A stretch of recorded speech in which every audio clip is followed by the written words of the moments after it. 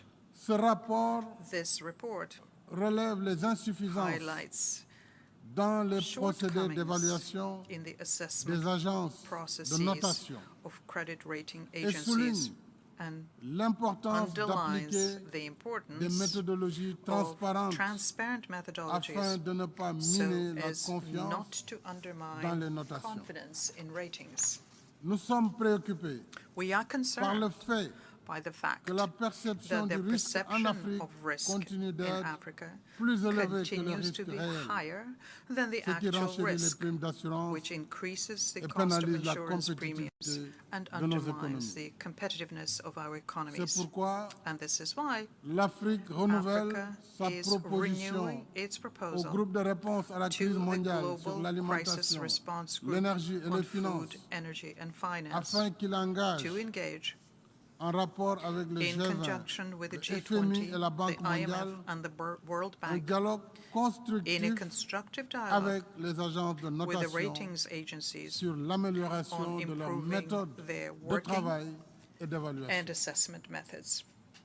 Dans le même esprit, In the same spirit, face à l'ampleur inédite de la given crise the économique unprecedented mondiale, scale of the global l'Union economic africaine crisis, réitère son the appel African Union pour la reiterates its réallocation call partielle for the des droits partial de tirage reallocation spéciaux, of special drawing si rights nécessaire pour les pays en développement dans un So premier temps, needed for et the la mise en developing œuvre de countries first l'initiative du and G20 foremost, and the implementation de suspension of the du service de la G20 dette. debt service suspension Ce choc, initiative. mesdames et messieurs, sans précédent, Ladies and gentlemen, the fragilise unprecedented davantage les shock économies les plus further faibles destabilizes the et weakest rend encore plus economies pressant and makes leurs their besoins need en liquidité for liquidity ever pour more atténuer pressing, les effets so as to de mitigate l'inflation the effects généralisée of widespread et inflation soutenir les ménages and support et les couches the sociales most les plus vulnérables, vulnerable households notamment and social les strata, jeunes et les especially femmes. the young people and women. S'y ajoute In la addition to prise en that, charge des there is urgences the need sanitaires to nouvelles ou address anciennes, new and old dont health le emergencies, cancer. including cancer, Le cancer, un tueur the silencieux silent killer qui continue de that faire des continues millions to de claim victimes millions à travers of le monde. lives across the world. J'appelle à la I call mobilisation for en faveur de a la general campagne mobilization Race of Hope in favor de l'Agence of the internationale de l'énergie atomique International Atomic pour le Energy renforcement Agency's des Ray of capacités Hope campaign des pays to membres strengthen the capacities of africains en member countries, particulier dans la particularly lutte in Africa, contre le cancer in the fight against grâce aux cancer, technologies using nucléaires nuclear telles que technologies l'imagerie such as médicale, medical la imaging, médecine nucléaire et nuclear la medicine, radiothérapie. and radiotherapy. Monsieur le Président, Mr. Mesdames et President, Messieurs, ladies and gentlemen, à quelques semaines de la COP27 de with the Sharm el-Sheikh COP27 en in Égypte, Sharm el-Sheikh in Egypt, only l'Afrique a few renouvelle son weeks away, attachement Africa à reiterates l'accord de its Paris sur le commitment climat. to the Paris Climate Agreement. En même temps, At the nous same souhaitons time, parvenir we wish à un consensus to reach a pour une consensus transition énergétique a juste et fair équitable, and equitable comme ce energy fut le transition cas as au sommet was Afrique-Europe called for at the de Africa février Europe dernier, Summit last February, à la session élargie at du the sommet du enlarged G7 session of the en juin et récemment G7 summit in au Forum June, de Rotterdam and sur le recently financement at the de Africa l'adaptation Adaptation en Afrique. Finance Forum in Rotterdam. Il est légitime et It juste is legitimate, et équitable fair, que and l'Afrique, equitable that Africa, continent le plus the en continent retard sur le that processus d'industrialisation, continent le moins pollueur. Pollutes the least and Il est lags donc juste que furthest l'Afrique exploite ses behind ressources in the industrialization disponibles process, pour should disposer exploit d'une its énergie de available base resources to provide afin basic d'améliorer la energy compétitivité so as to de son improve the économie competitiveness of its et economy réaliser l'accès and universel achieve à universal l'électricité. access to electricity. Je rappelle I will recall qu'à ce jour, that today, plus de 600 millions more than d'Africains 600 million vivent encore Africans sans électricité. still live without electricity. Travaillons également Let us à la also réalisation de work l'objectif towards the goal de 100 milliards de of dollars par mobilizing an 100 en billion US dollars per appui year aux efforts to d'adaptation support des pays en developing développement countries' adaptation et au efforts financement and du to programme finance d'accélération the de African l'adaptation en Adaptation Afrique Acceleration Program sous l'égide de la under Banque the africaine de auspices développement of the African et du Development Bank Centre mondial and pour the Global l'adaptation. Center for Adaptation. Au demeurant, nous considérons le Moreover, financement we de see l'adaptation adaptation funding not as non comme de aid, l'aide, mais comme une but rather contribution des pays as a industrialisés contribution à un by partenariat industrialized mondial countries to a global solidaire partnership of en solidarity contrepartie in return des efforts for que efforts fournissent les pays en made développement by developing pour countries éviter les to schémas pollueurs avoid the polluting qui ont patterns plongé la that planète have dans plunged l'état the planet d'urgence into climatique the current actuel. climate emergency.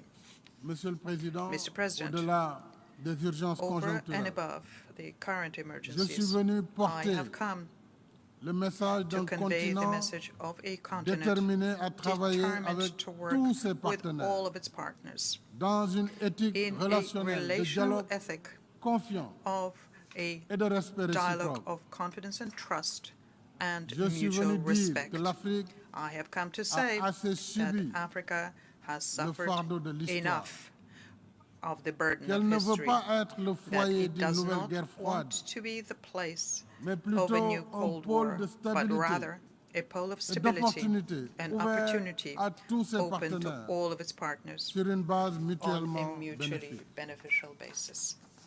Je suis venu dire I have come que to nous say n'ignorons that pas we do not l'Afrique des ignore problèmes that Africa, qu'il faut pacifier faced with et challenges stabiliser. which need to be Mais je suis également venu pacified and dire stabilized. que nous avons But I have also come aussi to say l'Afrique des that we also solutions have Africa avec ses as a 30 provider millions de of kilomètres carrés, solutions with an ses area ressources of humaines, 30 million square plus de kilometers, its 60% des human terres arables resources, du monde, with its more than ses 60% of richesses the world's minières, arable forestières, land, its mineral, hydriques et forests, énergétiques. water, and energy resources. Oui, l'Afrique, Yes, oui, nous avons we have l'Afrique des solutions, the Africa of solutions, avec des gouvernements with à la tâche, governments au on the quotidien, job, on une jeunesse a daily vibrante, basis. We have a qui vibrant innove, and creative young entreprend people et who réussit. innovate, who are Des millions entrepreneurial d'hommes et and de who femmes qui succeed. travaillent We have dur millions of men pour and nourrir, women who work hard éduquer, to soigner feed, leurs familles, educate, and care for their families, investissent, who invest, créent who create de la wealth, richesse et génèrent des and emplois. who generate jobs. Cette Afrique des This solutions Africa of souhaite solutions engager wants avec to tous ses partenaires engage with all des of its rapports partners réinventés in a reinvented qui relationship transcendent le that préjugé transcends the selon prejudice lequel that qui n'est pas avec moi whoever is not est with contre me moi. is against me. Nous voulons un We want a multilatéralisme ouvert multilateralism that is open et and respectueux de nos respectful of our différences, differences, parce que le système because des the Nations United Unies, Nations system, né sur les cendres de born la out guerre, of the ashes of war, ne peut emporter can l'adhésion only de win tous the support que of sur la one and base all d'idéaux on the partagés, basis of shared et ideals non de valeurs and locales not local values érigées erected en normes as universelles. universal norms. C'est en collaborant dans le It is respect by de working nos différences together, que respecting our nous redonnerons differences, force that et we will vitalité restore the strength à la and raison d'être des vitality Nations of the Unies, United Nations raison c'est-à-dire d'être, préserver which is to les save générations present actuelles et and futures future generations du fléau de la from the guerre, scourge of war, promouvoir to la cohabitation advance pacifique the peaceful des peuples coexistence of peoples, et favoriser and to le foster progrès progress en instaurant by de meilleures creating conditions de vie better living pour tous. conditions for all. Je souhaite plein I wish succès the aux 77th travaux de la session of the 77e General session Assembly de l'Assemblée every générale. Je vous success. remercie de I votre aimable thank you attention. for your kind attention.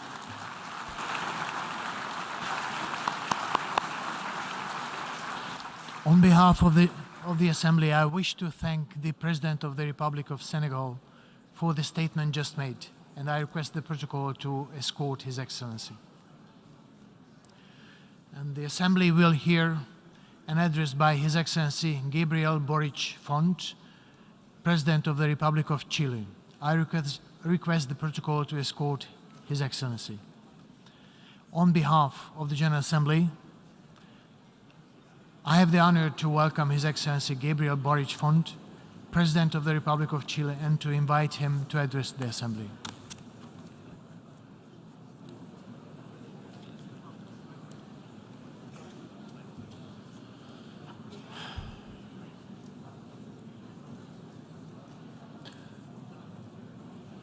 Muchísimas gracias, Thank you very señor much. Presidente, señor Secretario President, General, Secretary General, estimadas y estimados jefes y jefas de distinguished Estado heads y de of Gobierno, state and government, a todos los distinguidos invitados del día de hoy.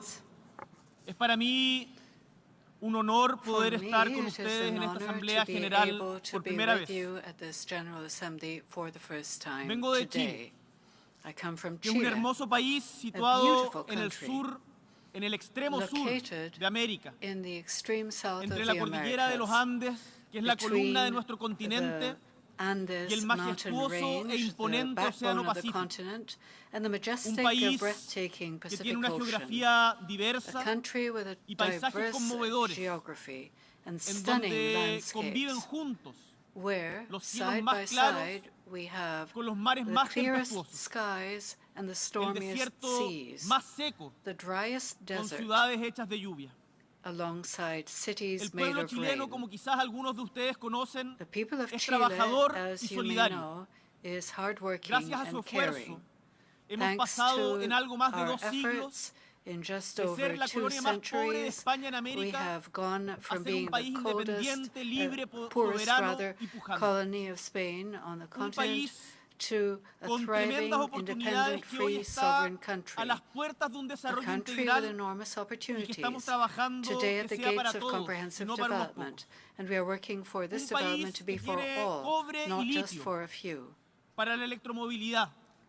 Un país con hidrógeno verde en Country desarrollo that has para proveer lithium de energías for limpias al mundo. energy, the means Un of país con providing largas clean costas energies y to the áreas world, marinas a protegidas country with long para cuidar coasts al medio and ambiente. protected marine areas También con to universidades care de for the primer nivel environment, para with crear the y top-level compartir universities to conocimiento. create and share Vengo a knowledge. decirles, estimados I colegas, have come to tell you, que dear colleagues, Chile necesita al that mundo Chile needs y el the mundo world. también necesita a Chile. The world needs Chile too. Pero como ustedes saben, y ha But quedado as you are claro en los aware, discursos que nos han and antecedido, as has been clear in vivimos en una the época de speeches profundas that went incertidumbres y before my sobresaltos, own, we en la que es live claro in que no an existen era of naciones, estando uncertainty todas aquí and representadas, shocks. que It sean is clear aisladas that o inmunes no country a here los sobresaltos, is a isolated lo que from acontece a or nivel global. immune to global Y en shocks esto nuestro or país, por events. cierto, no es la excepción. And Chile is no exception.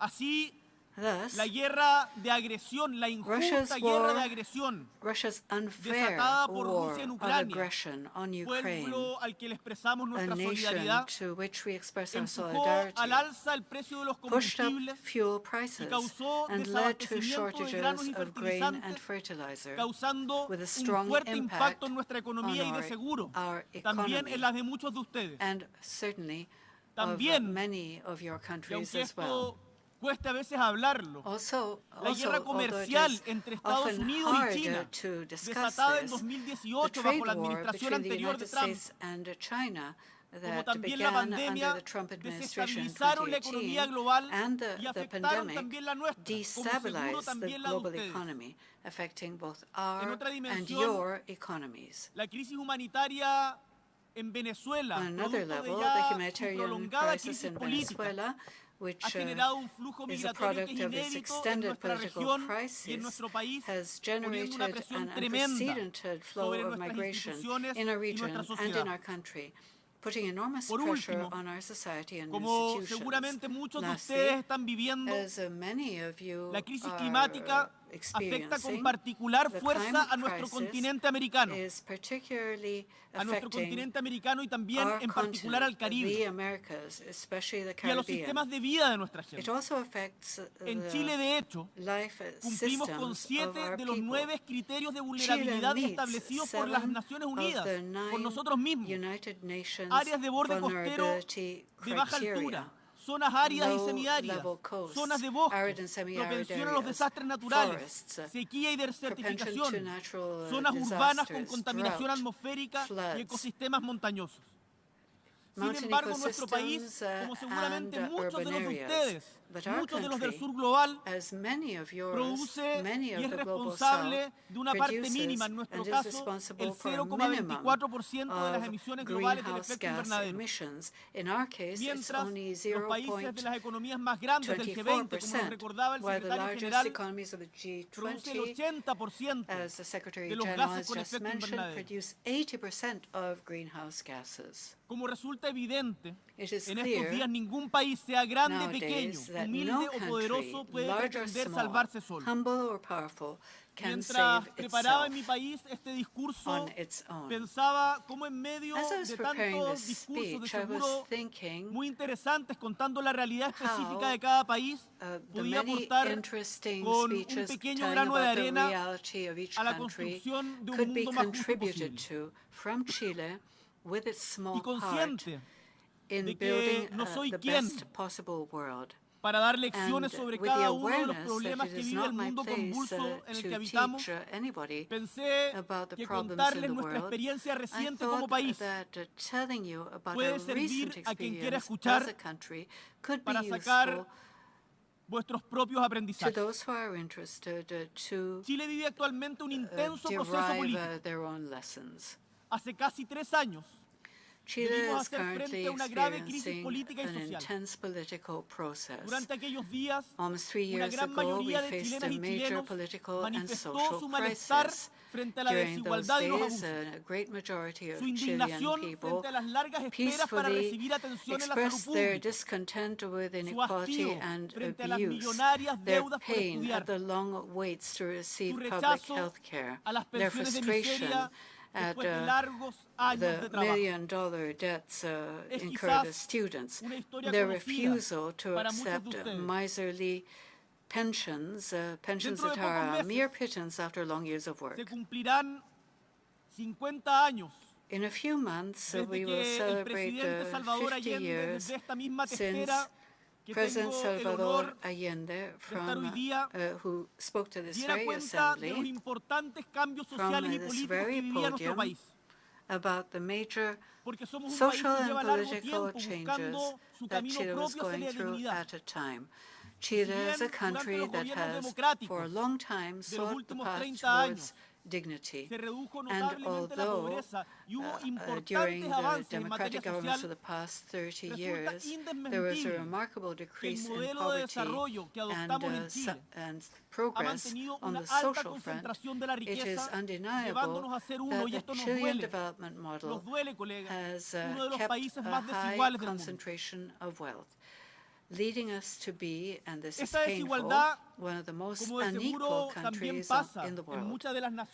This inequality, as is the case in many developing nations, has obstructed our path towards development. Not only that, it is an inherent threat to democracy, because it y por lo tanto termina siendo un impedimento para entendernos y construir juntos y juntas un devenir que sea más libre y más justo. El estallido social que viviera Chile en 2019 dejó perplejos a muchos observadores, algunos de ustedes, que preguntaban qué está pasando en este país, y también algunos actores de la vida nacional. Y es que a muchos les llamó la atención que un país que ha logrado índices importantes de crecimiento económico y de desarrollo humano, que dan cuenta de importantes mejoras en la calidad de vida de su población, se haya visto enfrentado a la vez a una crisis tan profunda. a country that had such high indices of economic growth and human development, showing major improvements in the quality of life of this population, should have faced such a deep crisis. But what happened to my country is no coincidence. It was a result of innumerable episodes of pain and postponement, which simmered and then struck at the very heart of our society. And I want to point out that this can happen in your countries as well. That is why I invite you to plan ahead in the search for greater social justice, to better distribute wealth and power. This should go hand in hand with sustainable growth, and I am deeply convinced that it can be shared and it is possible. Indeed, it is urgent. Unfortunately, I have to say this because we cannot only come to talk about the good things that are happening. This discontent also expresses itself through major episodes of violence, such as the unacceptable burning of subway stations and vandalizing civic buildings.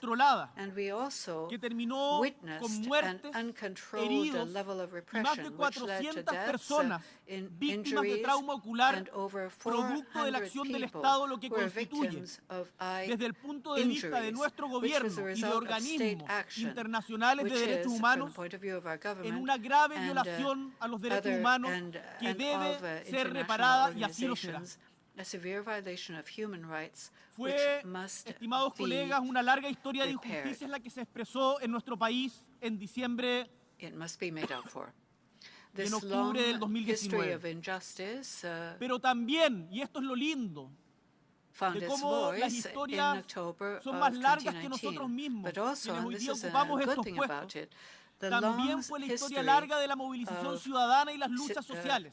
Esa que civil permitió mobilization el and retorno a la social democracia, struggle, el which reencuentro de made los it demócratas, possible como dijera el to presidente Elwin return a fines del to siglo pasado, democracy o la que en los and albores del siglo the XX return of permitió avanzar Democrats, en as derechos para President los Elwin said trabajadores at y the end of the trabajadoras. past century, En las manifestaciones del was the 2019 same struggle también which made it estaban las possible mujeres del siglo pasado at the que beginning of the avanzaron, 20th pese a century, todo, to hacia el make derecho a progress voto in rights femenino. for workers. Nos acompañaron el recuerdo de los obreros que lograron el derecho al Present descanso at the y los peaceful pobladores demonstrations of que lucharon y 2019 siguen were the luchando women of por the una previous vivienda century digna.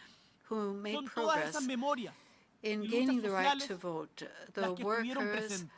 who Y earned los valores the detrás de right este profundo to malestar, la igualdad, la justicia, leave, la libertad, and no the son ajenos a un settlers reclamo que who cada vez fought con más frecuencia for vemos en el mundo decent y housing. en esta All testera. of these memories and social La struggles protección y manifested promoción de los themselves derechos there. humanos en The cualquier parte y protection por cualquier of régimen, human rights anywhere trabajo by any decente, regime, la protección social decent universal, work, la lucha contra la crisis social climática protection, and the son struggle demandas against universales climate que son el change foco de nuestra are agenda en universal común, demands which are the liderada focus of our por common nuestro secretario agenda, general, led by the Secretary Antonio General Guterres, of this y de organization, los objetivos del Antonio desarrollo Guterres, sostenible. and of the Sustainable Development Estimados Goals. líderes del mundo, These are the values behind this la deep salida unrest.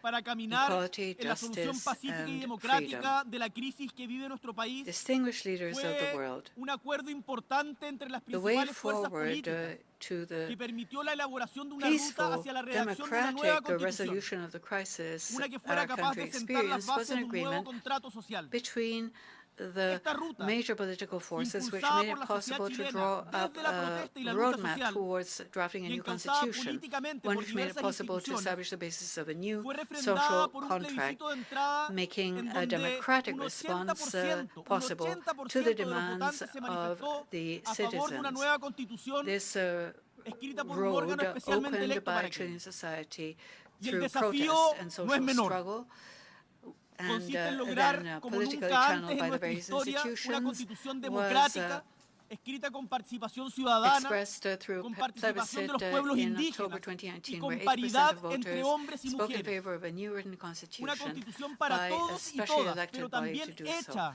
por This is a todos y major todas. challenge. It consists of Hace algunas achieving, semanas, sin as never embargo, before in history, el trabajo a realizado democratic por la Convención constitution written Constitucional with citizen entre participation 2020 participation entre of indigenous 2021 y peoples 2022 and gender parity. fue sometido a consulta ciudadana a través de un plebiscito en que los chilenos y chilenas participaron de nuevo masivamente, un 85% de participación.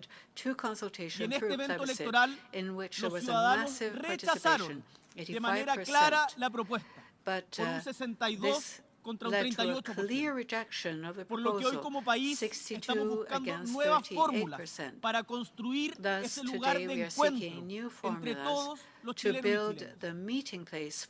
Mi opción personal en ese plebiscito fue de aprobar la propuesta que nos hacía la convención, pero el resultado fue el contrario.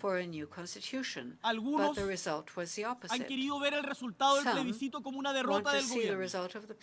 Y con toda humildad quiero hoy día decirles a estas Naciones Unidas que nunca un gobierno puede sentirse derrotado cuando el pueblo se pronuncia. En democracia, la palabra popular es soberana y la guía para todo momento. ¿Pero por qué les hablo de esto? Porque a diferencia del pasado, en que las diferencias en Chile fueron resueltas a sangre y fuego, hoy las chilenas y los chilenos acordamos enfrentar de manera democrática nuestros desafíos. Y se los cuento porque estoy seguro que uno de los principales desafíos de la humanidad hoy día es el de construir democracias que de verdad le hablen y le escuchen a la gente. Y que acepten los resultados cuando nosotros los esperamos. Quienes asistimos a esta asamblea tenemos el deber de mejorar nuestras democracias. Durante las multitudinarias jornadas de movilización, la palabra dignidad se hizo presente. Pues bien, este mismo pueblo se acaba de expresar dándonos una lección de democracia que tomamos. Chile le ha exigido a su democracia y a sus actores políticos estar a la altura de sus demandas y el desafío de hoy, que queremos nosotros estar también a la altura de ellas. Como gobierno, hemos recogido los resultados del reciente plebiscito con los ojos y el corazón bien abiertos. Queremos escuchar lo que el pueblo nos está diciendo, porque confiamos en su criterio y confiamos en su voluntad. Y hay cosas que hemos entendido muy claramente y que quiero brevemente compartir con ustedes. Los resultados son la expresión de una ciudadanía que demanda cambios sin poner en riesgo sus logros presentes, y quiere un mejor futuro construido con seriedad y sin caer en nuevas inseguridades. Citizens who want a better future, built without creating new insecurities, a future of change with stability. As a young person who was on the street protesting not very long ago, I can tell you that representing unrest is a lot easier than producing solutions. Those of us devoted to the demanding work of politics easily confuse our success as spokespeople for citizen unease with our real ability to build a better future. The plebiscite results in Chile have taught us to be humble. Democracy must be humble. They made us realize that building the Chile we dream of, in building the Chile we dream of, no given sector has a recipe. Rather, it is a dish made up of the best each one of us has to contribute. This is how we govern in the 21st century, mobilizing capacity and skill in our societies, not trying to substitute them. As the President of Chile, I am convinced that very soon Chile will have a constitution that will satisfy us and make us proud, one built in democracy that brings together the contributions of all sectors of society, able to reflect our aspirations of justice and liberty. Distinguished delegates, based on the humble history of my country, I can tell you with deep conviction that the path to face the problems affecting our societies is paved with more democracy, not less, with incentives for participation, not restrictions, with dialogue and not censorship, and above all, with respect for those who think differently, with inclusion of their points of view, and understanding that having diverse opinions does not make us enemies. I reject the abyss that some try to open when facing the legitimate diversity of opinion. And from Chile, we declare our will of building bridges across those gaps that make it difficult for us to meet as diverse societies.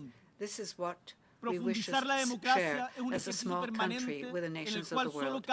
Deepening democracy is a permanent exercise where we must persevere and learn from the experience of others. Thus, in conclusion, I invite you to work together to strengthen democracy in all spaces, in each of our countries, and in the relationship between countries. We need a new Latin America. We need more work together from the global south. We need a modernized United Nations where we all set ourselves the same objectives. We commit ourselves from multilateralism to justice and peace anywhere and everywhere, to take the actions needed, not only statements, to stop the unfair war of Russia on Ukraine and put an end to all the abuse of the powerful anywhere in the world, to mobilize our efforts to stop violence against women, whether it be in Iran, in memory of Mahsa Amini, who died at the hands of the police this week, or anywhere in the world, a no naturalizar las permanentes violaciones a los derechos humanos contra el pueblo palestino, haciendo valer el derecho internacional y las resoluciones que año tras año esta misma asamblea establece que conduzcan a su derecho very assembly takes year after year, leading to its right, to its inalienable right to establish its own free sovereign state, as well as guaranteeing Israel's legitimate right to live within safe and internationally recognized borders, to continue working to contribute to the release of political prisoners in Nicaragua. And so, nowhere in the world having ideas different from the current government can lead to persecution or violations of human rights. Distinguished members of this assembly, the whole world is calling for change. New generations have the right, like those before us, and also the responsibility to think and realize a different future. The citizens suffering the consequences of societies built on segregation and abuse call for the rights and for a safe life. This is a world that can only be achieved through more democracy. And this is a call which we must all respond to today. And in Chile, we are willing to cooperate anywhere in the world to that end. Thank you very much.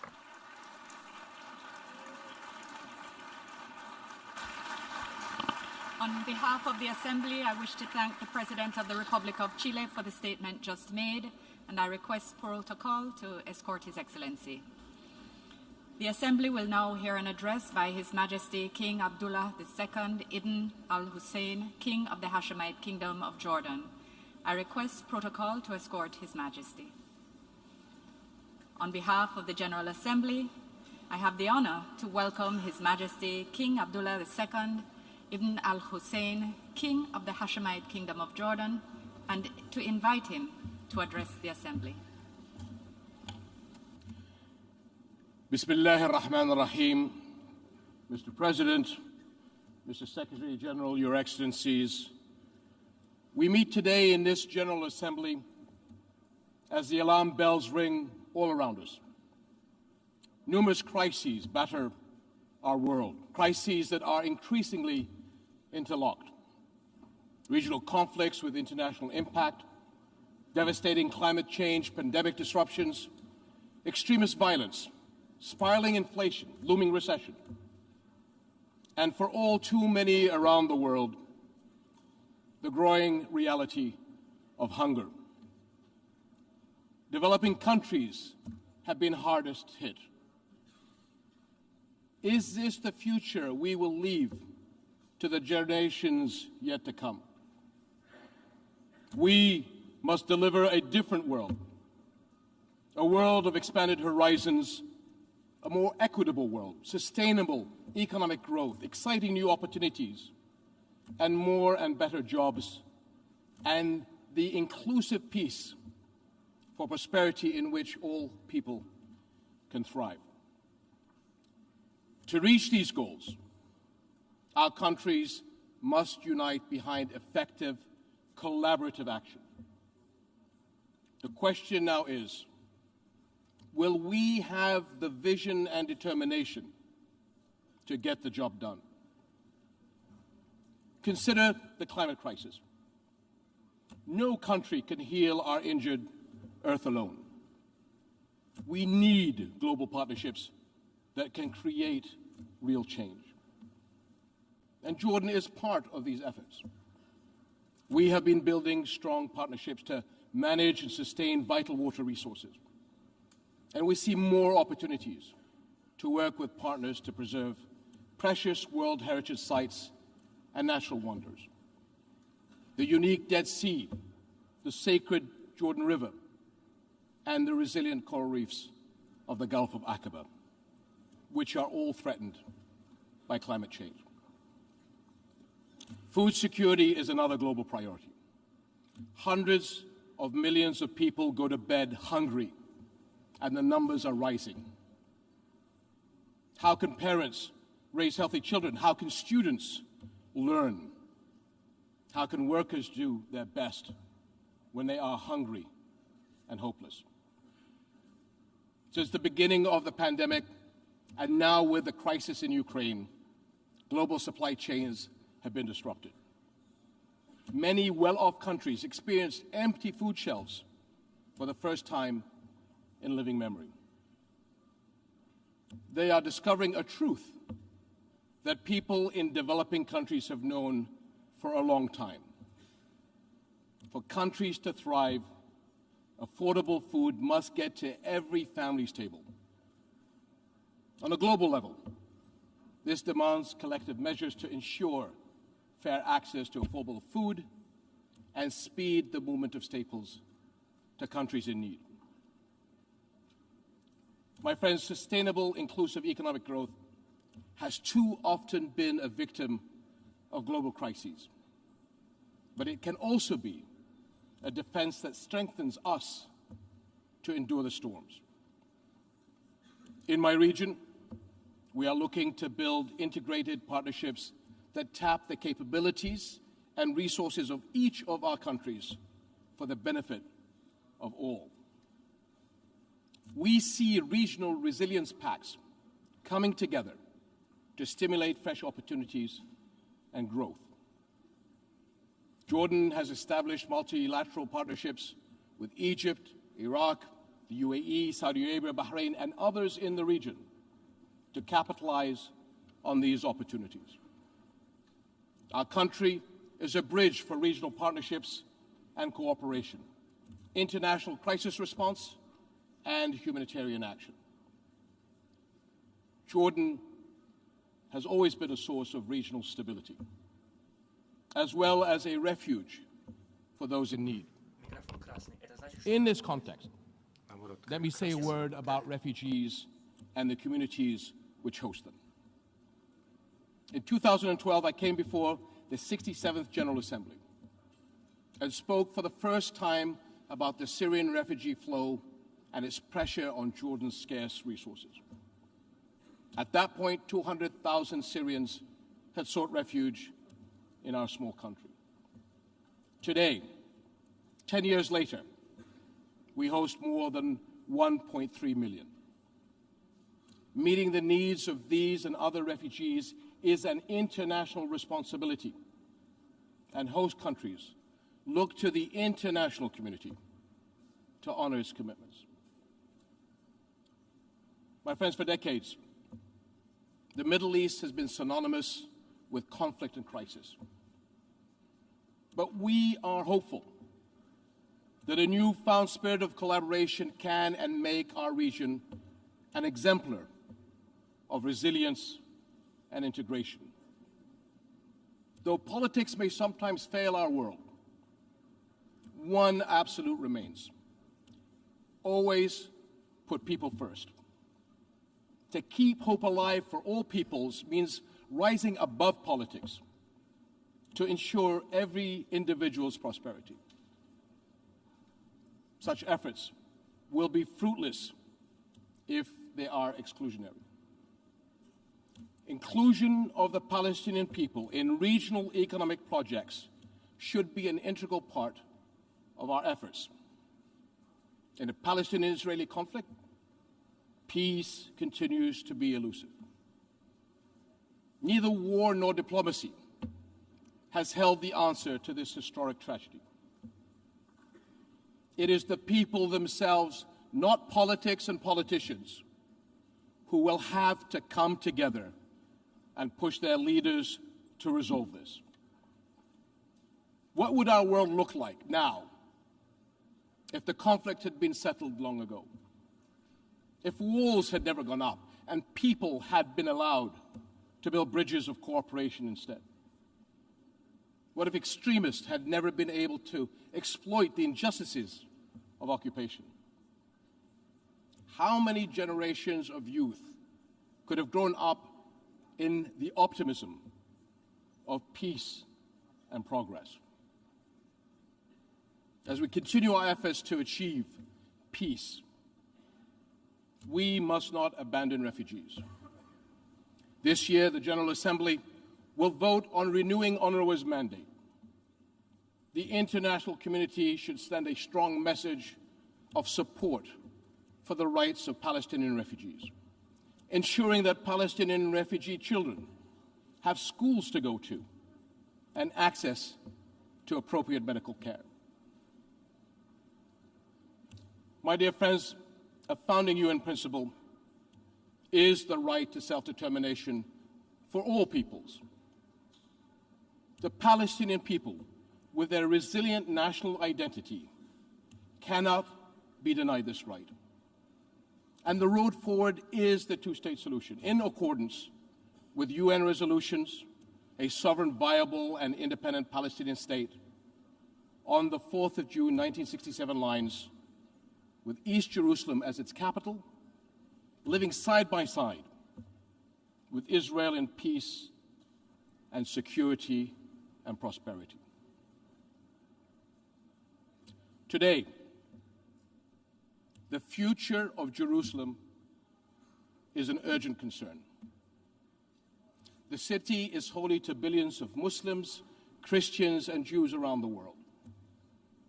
Undermining Jerusalem's legal and historical status quo triggers global tensions and deepens religious divides. The holy city must not be a place for hatred and division.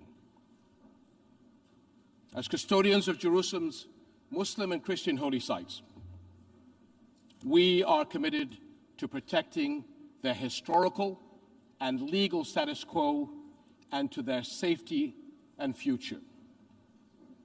And as a Muslim leader, let me say clearly that we are committed to defending the rights, the precious heritage, and the historic identity of the Christian people of our region. Nowhere is that more important than in Jerusalem. Today, Christianity in the Holy City is under fire. The rights of churches in Jerusalem are threatened.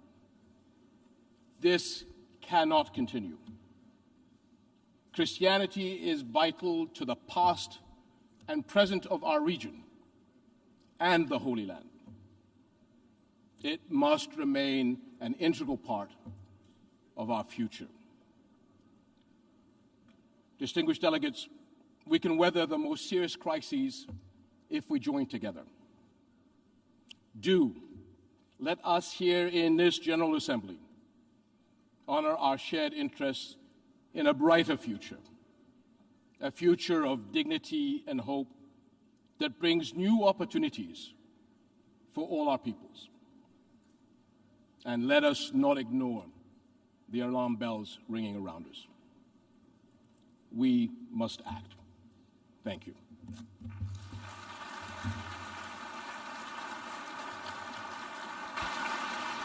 On behalf of the Assembly, I wish to thank the King of the Hashemite Kingdom of Jordan for the statement just made, and I request protocol to escort His Majesty. The Assembly will now hear an address by His Excellency Gustavo Petro Urrego, President of the Republic of Colombia.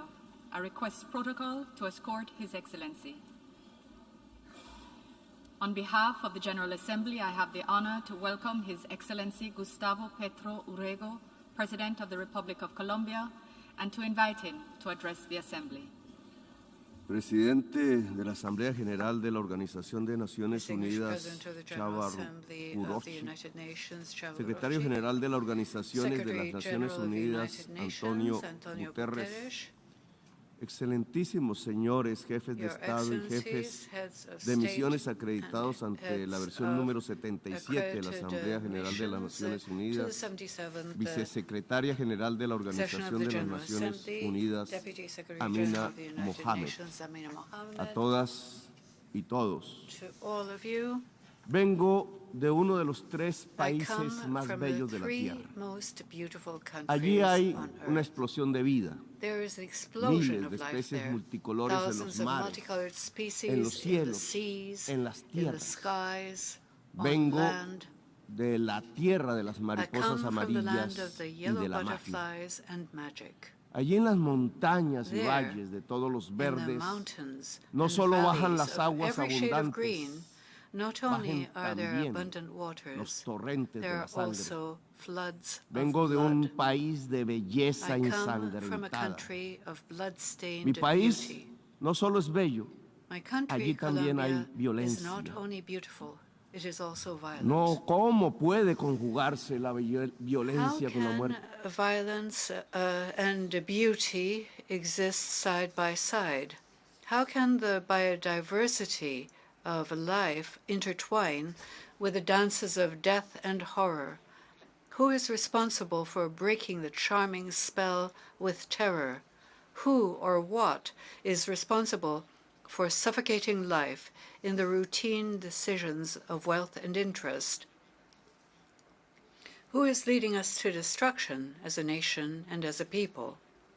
My country is beautiful because it has the Amazon jungle, the Chocó jungle, the waters, the Andes mountain range, and the oceans. There, in those jungles, the oxygen of the planet emanates, and the CO2 in the atmosphere is absorbed. One of those plants absorbing carbon dioxide amongst millions of species is one of the most persecuted on Earth. Wherever it grows, they seek to destroy it. It's a plant of the Amazon, the coca plant, a plant sacred to the Incas. As if at a paradoxical crossroads, the jungle we try to save is being destroyed at the same time. To destroy coca, they spread poison, glyphosate, massive amounts that run in the waters. They arrest those who cultivate coca and imprison them. To destroy or to have possession of coca plants, 1 million Latin Americans die, and 2 million African Americans are imprisoned in North America. Destroy the killer plant is a cry from the north. But the plant is just one among many of the millions that perish when fire breaks out in the jungle. Destroying the jungle, destroying the Amazon has become the catchword which states and business people follow. They ignore the call of scientists who baptize the jungle as one of the major climate pillars. For power relations in the world, the jungle and its inhabitants are those responsible for the plague that afflicts them. The relations of power are plagued by the addiction to money to perpetuate themselves, addiction to oil, to cocaine, and harder drugs that can serve to anesthetize them. There is nothing more hypocritical than the discourse of saving the jungle. The jungle is burning, distinguished delegates, while you make war and play with it.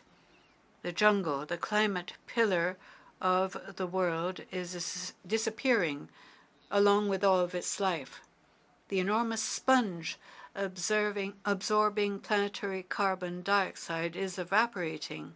The savior jungle is seen in my country as the enemy to be defeated, as the weeds that must be pulled out. The space of Korka and the people who cultivate it, because they have nothing else to cultivate, is demonized. For you, my country interests you only if you can spread poison in its jungle, take its men to prison, and cast its women into exclusion.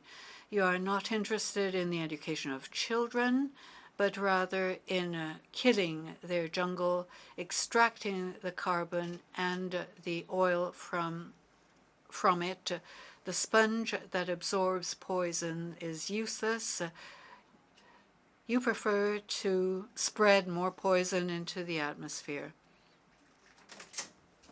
We serve to excuse the gaps and the spaces in our own society, in your own societies, which leave you to live in the bubble of drugs. We conceal your problems, which you refuse to reform. It is better to declare war on the jungle, on its plants, on its people. While you let the jungle burn, while hypocrites obliterate plants with poison to hide the disasters in their own society, we are called for more and more carbon, more and more oil to console the other addiction, the addiction of consumption, of power, of money. What is more harmful to humanity, cocaine, carbon dioxide, or oil? The will of power has ordered that cocaine as a poison must be persecuted, even though it causes a minimum of overdoses and more because of the mixtures which lead to its being trafficked. But on the other hand, carbon and oil must be protected, even though their use can lead humanity to extinction. This is the way world power works, with injustice, with irrationality, because world power has become irrational. This power sees in the exuberance of the jungle, in its vitality, a sign of lust and sinfulness, the sinful origin of the sadness of its societies, imbued with the unlimited compulsion to have and to consume. How can we hide the loneliness of people's hearts, the drought in the midst of loveless societies which compete to the degree of imprisoning souls in loneliness? We conceal this by blaming the plant, the people who cultivate it, the secret freedom of the jungle. According to the irrational power of the world, the fault is not in the market. The fault is in the jungle and those who live there. Bank accounts have become unlimited. The money of the powerful cannot be spent even over centuries. The sadness of the existence that produces this artificial call to competition is filled with noise and drugs. The addiction to money and to having things has another face. A drug addiction in people who lose the competition, the losers of the artificial race which has transformed humanity. The sickness of society will not be cured by spreading glyphosate in the jungle. The jungle is not responsible. society educated towards endless consumption, stupid confusion between consumption and happiness, is what makes it possible for the pockets of the rich to be filled. Those responsible for drug addiction are not the forests. It is the lack of rationality of world power. Let us illuminate power with reason. Let us put on the lights of this century. The war against drugs has lasted for 40 years. If we do not correct our course, and it goes on for another 40 years, the United States will see over 2,008,000 more overdoses of fentanyl. This has not happened in Latin America. There will be millions of African Americans who will be imprisoned in private jails. They will become the pawns of the prison business. Another 1 million Latin Americans will be killed. Our waters and our green fields will be filled with blood. We will see the death of democracy, the dream of democracy, die, both in my America and in English-speaking America. Democracy will die where it was born, in the great West European Athens. To hide the truth, that you will see the jungle and democracy die. The war against drugs has failed. The war against climate change has 살아나기 위해서는 마약에 대한 전쟁의 경로를 바꿔야 합니다. Yo les demando. From soft drugs, we moved to hard drugs. There's been a genocide in my continent and in my country. It has led millions of people to prison to hide their own social flaws. They have blamed the jungle and its plants. They have filled discourse and politics with irrationality. I call here from my wounded Latin America to an end to the irrational war against drugs. Decreasing drug consumption does not need wars. It needs for all of us to build a better society with more solidarity, with more affection, where the intensity of life will save people from addiction and new slavery. Do you want fewer drugs? Think of fewer profits and more love. Think of a rational exercise of power. Do not affect the beauty of my country with your poison.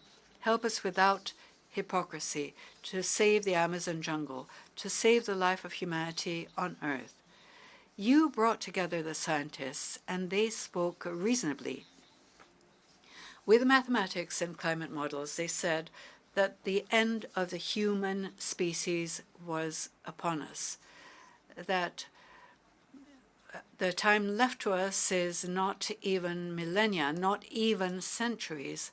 Science sounded the alarm, and we stopped listening. The war served as an excuse to not take the necessary measures. When action was most needed, when discourse was no longer useful, when it was indispensable to put the money in the funds to save humanity, when we had to draw away from coal and oil as quickly as possible, they invented one war after another. They invaded Ukraine, but also Iraq, Libya, Syria. They invaded in the name of oil and gas. In the 21st century, they discovered the worst of their addictions, the addiction to money and to oil. Wars have served as an excuse to not counter climate change. Wars have shown them how dependent they are on what will put an end to the human race. If you observe that the peoples of the world suffer from hunger and thirst and emigrate in their millions towards the north where the water is, then you imprison them, you build walls, you use machine guns, you shoot at them, you expel them as if they were not human beings. You multiply by 5 the mentality of those who created the policies of gas chambers and concentration camps. You're reproducing 1933 at a planetary scale, the great triumph of the war on reason. Do you not see that the solution to the major exodus triggered towards your countries is going back to water in the rivers and fields full of nutrients? The climate disaster is full of viruses which are working to overcome us, but you are turning even medicine into business and vaccines into merchandise. You propose that the market will save us from what the market itself has created. Humanity's Frankenstein is allowing the market to act, and the wish for profit to reign unplanned, giving up our hearts and minds to it. Human rationality is brought to its knees by avarice. Why are we looking at wars if what we need to do is save humanity? What use are NATO and the empires if what is upon us is the end of intelligence? Climate disaster will kill hundreds of millions of people. And listen to this. It is not produced by the planet. It is produced by capital. The cause of climate disaster is capital. The logic of relating ourselves to consume more and more, to produce more and more, and for some to earn more and more money produces a climate disaster. It is articulated with the logic of amplified accumulation. The energy drivers of coal and oil triggered the hurricane.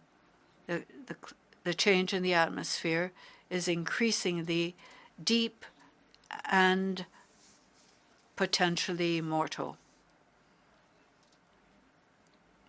From the lands of the jungle and beauty, where they decided to make a plant of the Amazon an enemy, extraditing and jailing those who cultivate it, I call on you to put an end to war and put an end to climate disaster. Here in the Amazon jungle is a failure of humanity. From the bonfires burning after their poisoning, there is a wholesale failure, failure of human civilization. Behind the addiction to cocaine and other drugs, behind the addiction to oil and coal, is a true addiction of this phase of human history, the addiction to irrational power, to profit, and to money. This is the enormous, fatal machinery that can extinguish humanity. As a president of one of the most beautiful countries on earth, one of the most bloodstained and violent, I propose that we put an end to the war on drugs and make it possible for our people to live in peace. I call on all of Latin America to join us in this purpose. I call the voice of Latin America to be united to defeat the irrational world that is killing us. I call on you to save the Amazon jungle with the resources that can be devoted to life throughout the world.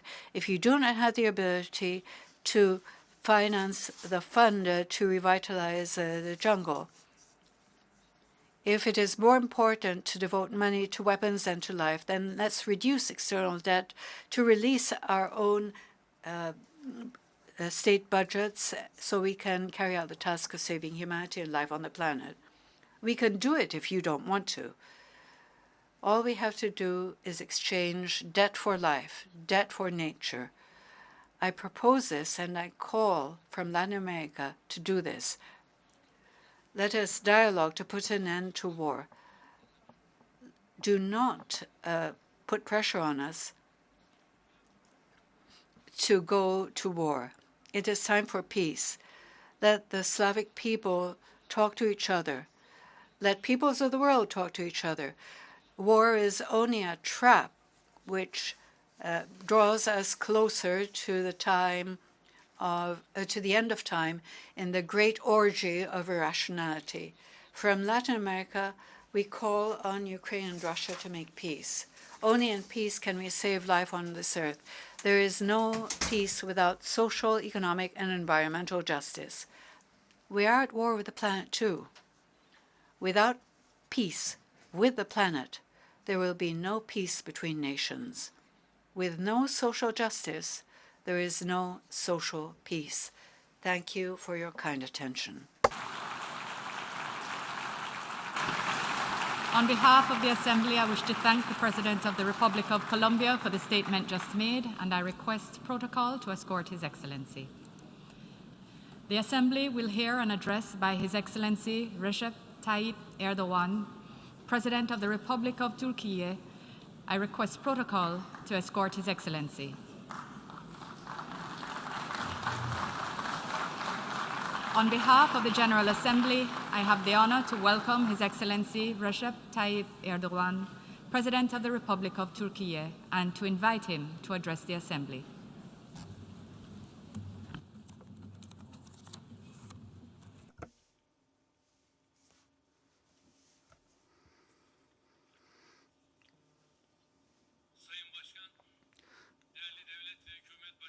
Mr. Chairman, distinguished heads of states and governments, distinguished Secretary General, distinguished delegates, I would like to wholeheartedly salute you all on behalf of myself and on behalf of my nation.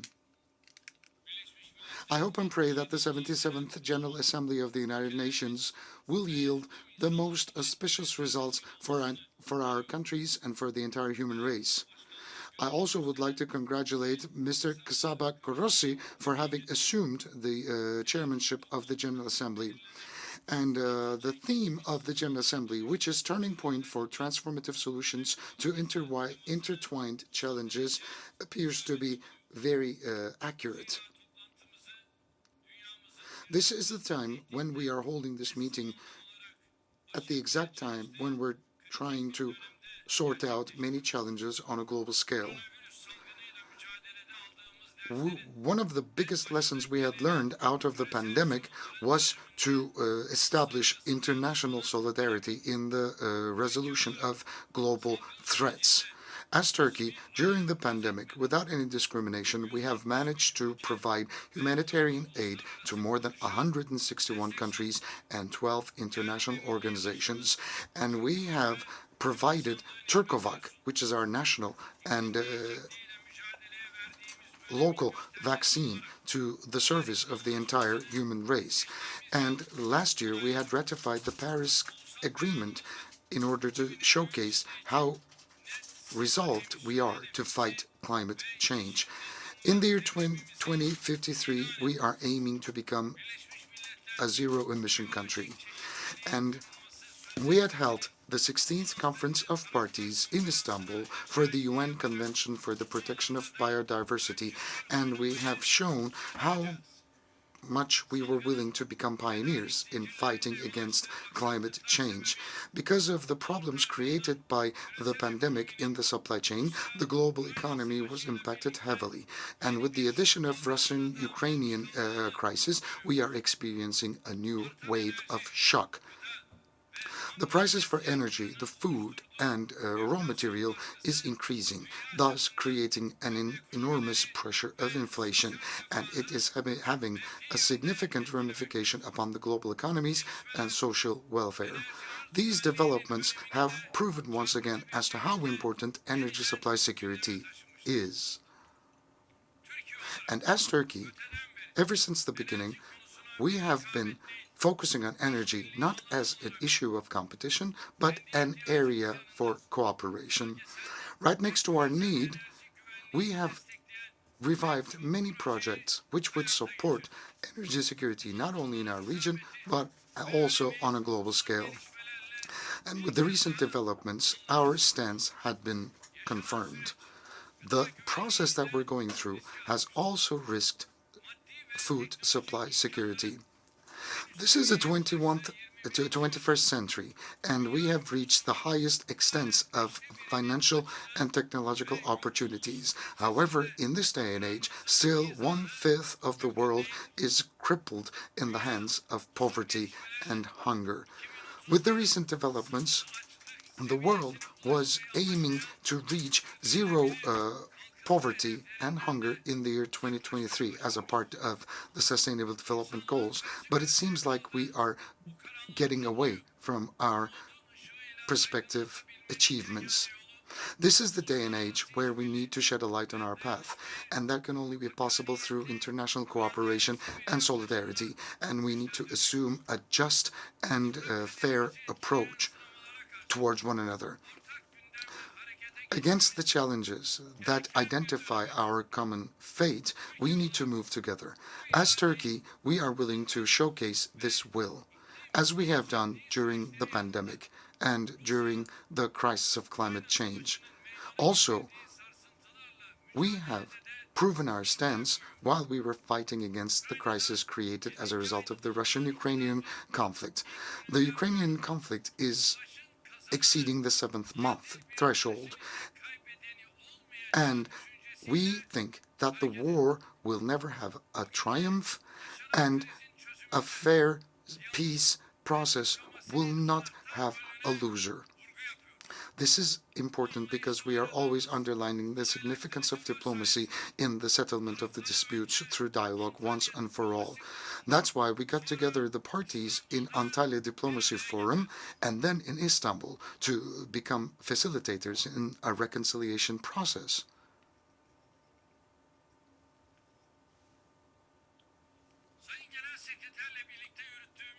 As a result of the heavy efforts that we had invested together with the Secretary General, we've managed to export Ukrainian grain through the Black Sea, finding its way to the rest of the global markets. Istanbul Convention that allowed this export is still very much vital, and the exports are gaining momentum as time goes by. This is a critical agreement that was undertaken jointly with the United Nations, and this is one of the greatest accomplishments of the United Nations in the recent decades. And I think the international community revived its confidence in the United Nations as a result of Istanbul Convention, because Istanbul Convention proves once again that negotiations can yield results, especially in issues which are vital to all the parties involved. And the similar approach has been assumed by us when it comes to the Zaporizhzhia nuclear power plant that is threatening the security of the entire globe. The conflict is escalating, and we are investing tremendous efforts in order to ensure that the war will be finalized by protecting the territorial integrity and the sovereignty of Ukraine once and for all. And we would like to launch an appeal to all the international organizations and the countries of the world to support peaceful initiatives of Turkey to settle this dispute once and for all. We need a dignified way out of this crisis, and that can only be possible through a diplomatic solution which is rational, which is fair, and which is applicable. And on the other hand, all these disasters affecting millions of people have shown once again that the United Nations will have to be much more effective, much more influential, and that the United Nations has a responsibility to invest more efforts in the solution of the problems on a global scale. The United Nations will have to be much more inclusive and be capable of creating certain solutions for a more fair world. And the United Nations have to become an international organization where a common will of the entire human race can be put forward. Especially the Security Council has to be more effective, more democratic, more transparent, and more accountable. It has to be more functional, and it is going to be for the entire human race in its search for peace, justice, and welfare. This is going to be a turning point for us all. And in order to remember our common responsibility, we have been stating the fact that the world is greater than 5, and that a fairer world is still possible. These are the remarks that we've been repeating in every platform, in every chance that we got. We are committed, and we are driven in our fight, and we expect the entire world to support us. And that's what I would like to call out to you once again. Distinguished delegates, our vision, our foreign policy vision, had been always peace-oriented. Beginning with our region, in the entire world, we have been working tremendously in order to make sure that peace would prevail. In our initiative, which is called Mediation for Peace, that we have been conducting under the auspices of the United Nations, we have been spending tremendous efforts in order to resolve conflicts. From Europe to Latin America, from Africa to different geographies, we are trying to take a mediation position, and we are assuming a facilitating position in order to settle the disputes once and for all. We are right there in the heart of the region, which is surrounded by conflicts. But we are trying to be a part of the solution rather than the problem. And that is only possible through the initiatives that we undertake. And within this framework, we are always underlining the fact that a peaceful settlement has to be found for the Syrian conflict within the framework of the United Nations Security Council Resolution 2254, which is going to be permanent and which is going to be reliable. I think if the conflict would be sustained, it would threaten the territorial integrity of Syria and the security and the welfare of our region. Right now, 4 million civilians of Syrian descent have been hosted in our country.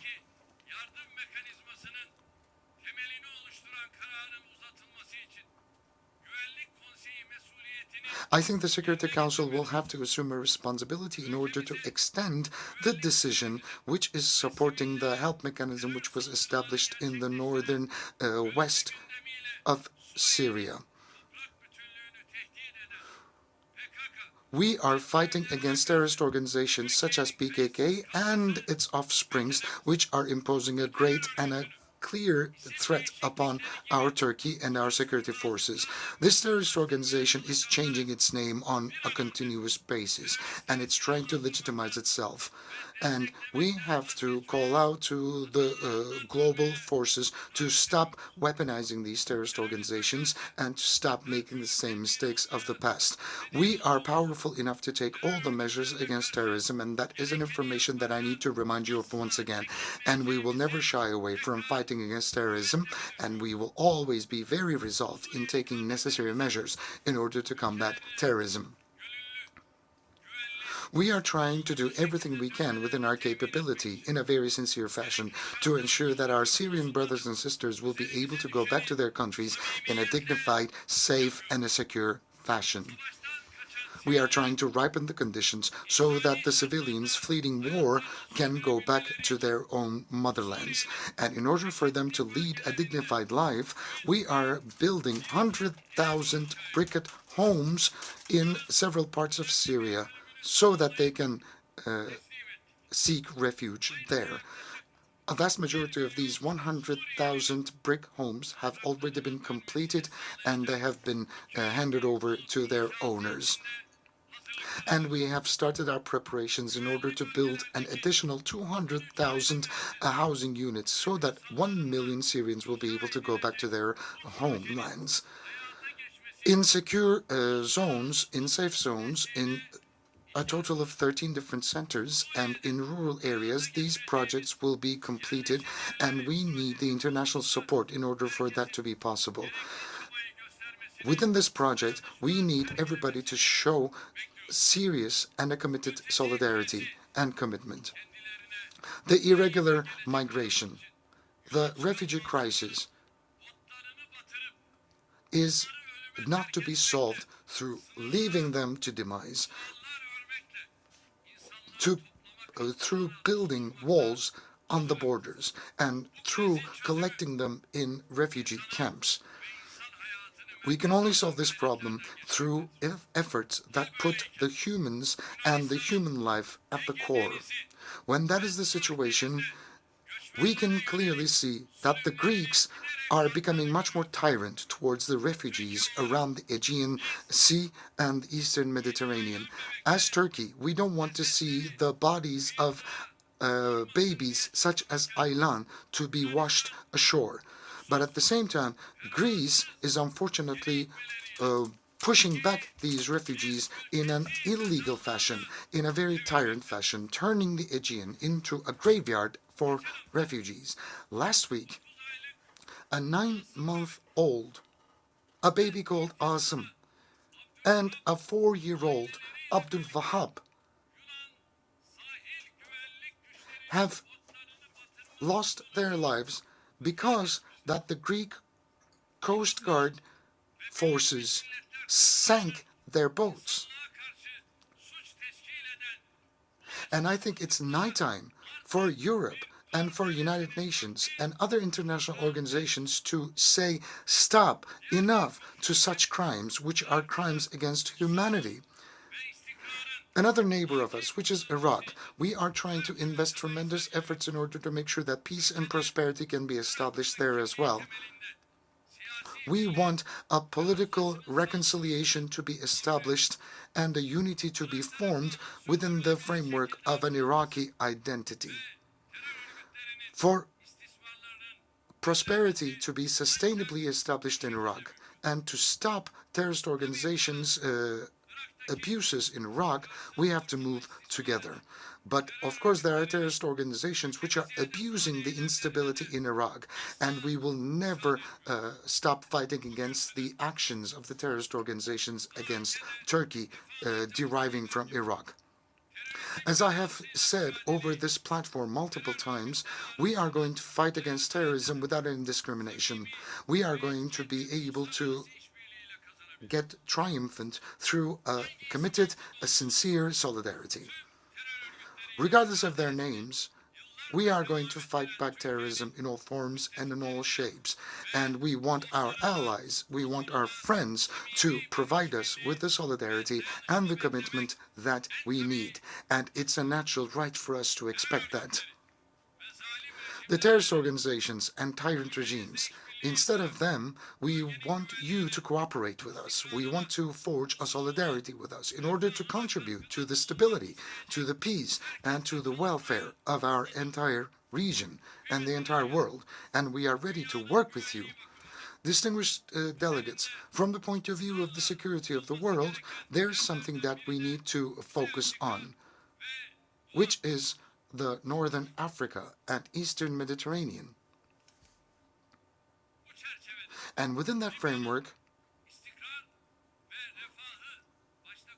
it is critical to establish stability and welfare in Libya, not only for the world, but also for the entire region. And as Turkey, we are very supportive of the efforts of the United Nations in that direction. We want to protect the sovereignty of the Libyan people, the unity, the integrity, making sure that they reach the much desired level of prosperity. A fair and prevalent election period will have to be conducted in Libya, and a strong government will have to be established there, gaining legitimacy from the will of the people. And this is something that we all have to contribute to. For a prevalent peace and prosperity in the Middle Eastern geography, we need to finalize the Israeli-Palestinian conflict once and for all through the establishment of a two-state solution. This is something that we strongly support. We have to preserve the historical and cultural identity of Jerusalem, and we have to respect Harem Sharif. And we have to stop the illegal settlements in the occupied regions through establishing a security for the lives and the commodities of the Palestinians. We have to establish a permanent and a fair solution for the region, with Eastern Jerusalem becoming a capital and through establishing a free and sovereign Palestinian state. There are no other solutions whatsoever than this. This is going to be for the best interests of the world, for the Palestinian people, for the Israeli people, and for the region. And we are going to contribute our efforts in order for that to be possible. And it is our international community's responsibility to help the Palestinian Refugee Assistance Agency of the United Nations to have an increased financial capacity. At the same time, we are closely concerned about the problems deriving from Iran. We have always supported the JPAC. We need diplomacy and dialogue in order to settle the disputes about the nuclear program of Iran once and for all. And we want solutions to be created once and for all. And Azerbaijan has to free the occupied lands once and for all. And we have a historical opportunity to make sure that a permanent peace and stability can be established in southern Caucasia. As Turkey, we have been very supportive of the process going on between Azerbaijan and Armenian, and we have taken significant steps forward in order to make the utmost use of this opportunity that avails itself. Recent conflicts had shed an obscure shadow upon these positive developments, but we believe still that a permanent peace can be established between these two countries. We will always be by the side of our Azerbaijani brothers and sisters so that they can build their homes, build their future in a legitimate and a justified fashion. The transportation connections in our region is a concern of us as well, and if we were to open those connections once again, it will contribute tremendously to the welfare of the entire region. At the same time, almost for the last 50 years, Afghanistan has been fighting against conflict, terrorism, and poverty, and still Afghanistan is going through a significant and a challenging time. The intermediary government will have to take necessary steps forward in order to ensure fundamental rights and liberties for the human beings. And we believe that there might be certain promising developments there. And we will keep on supporting our Afghani brothers and sisters during this process. India and Pakistan, after having established their sovereignty and independence 75 years ago, they still haven't established peace and solidarity between one another. And this is much unfortunate. We hope and pray that a fair and a permanent peace and prosperity will be established in Kashmir. And we would like to extend our condolences sincerely to the people of Pakistan because of the disaster floods that they had experienced quite recently. And after the flood, we had launched humanitarian aid campaigns, which are still sustained. And we would like to call out to the international community to help the people of Pakistan as they're going through this most unfortunate and painful time. The Rohingya Muslims will have to go back to their motherlands in a safe, secure, and a voluntary and a dignified fashion, and we are supporting that in every extent possible. And we are very sensitive towards the protection of the fundamental rights and the liberties of the Muslim Uyghur Turks in such a way that will never threaten the territorial integrity and sovereignty of China. In the Balkans, we are investing tremendous efforts in order for peace and prosperity to be strengthened and for the disputes to be settled once and for all through dialogue in multiple platforms. And at the beginning of September, we had launched an official visit, including to Bosnia-Herzegovina, Serbia, and Croatia. Once after the elections have been positively finalized in Bosnia-Herzegovina, I think it is going to contribute tremendously to the dialogue process between Belgrade and Pristina, and it will contribute tremendously to the stability of the region. As Turkey, in the Aegean Sea and in the Eastern Mediterranean, we want all the problems to be settled once and for all within the framework of good neighborly relations and in compliance with the international law. I think those countries who are going after adventures in our region are making themselves feel funny, which are no equivalent to us at all. In the Eastern Mediterranean, peace and stability depends on respecting the rights of all the parties involved. We expect Greece to leave escalation and provocation policies to one side and respond to our calls for cooperation and solidarity. We believe that the Eastern Mediterranean Conference that we had recommended previously will serve this very purpose. Our interlocutors, unfortunately, had never taken a positive step forward in order to respond to this call, and it clearly states who supports provocation and conflict and who supports peace and stability. We will always defend our rights in the Aegean and Eastern Mediterranean at the farthest extent, and we will never yield to the escalation strategies led by other countries. Even in the Cyprus issue, we want to reach a settlement once and for all in a fair, permanent, and a just and a sustainable way. And we have always been working together with the Turkish Republic of Northern Cyprus in order for that to be possible. On this island, there are two states and there are two different nations, and this should be accepted by all. It is the key for a solution of the problems in the island of Cyprus to accept that the Turkish Cypriots have equal and sovereign rights, and that their international statuses to be accepted.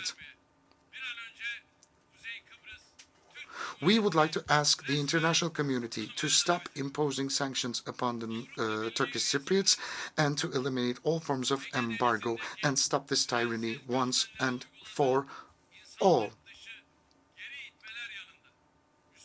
Greece is a member of the European Union, and they are pushing back the refugees in the Aegean Sea in a very inhumane fashion, and they are also imposing certain policies upon the Turkish minorities which are of Muslim descent, neglecting all their legal responsibilities. So what we want to see is to see Greece finalizing these efforts and ask the European Union to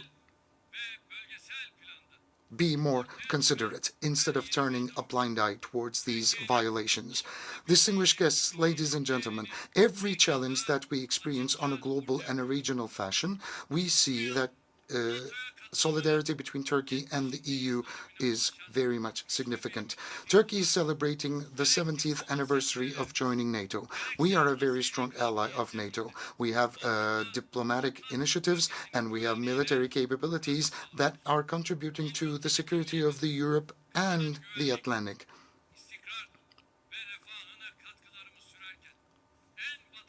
We are trying to provide to the security and stability and the welfare of the European continent in every extent possible, and we are the Asian on the western coast of Europe, and we are leading certain initiatives such as Asia Again in order to become much more proactive.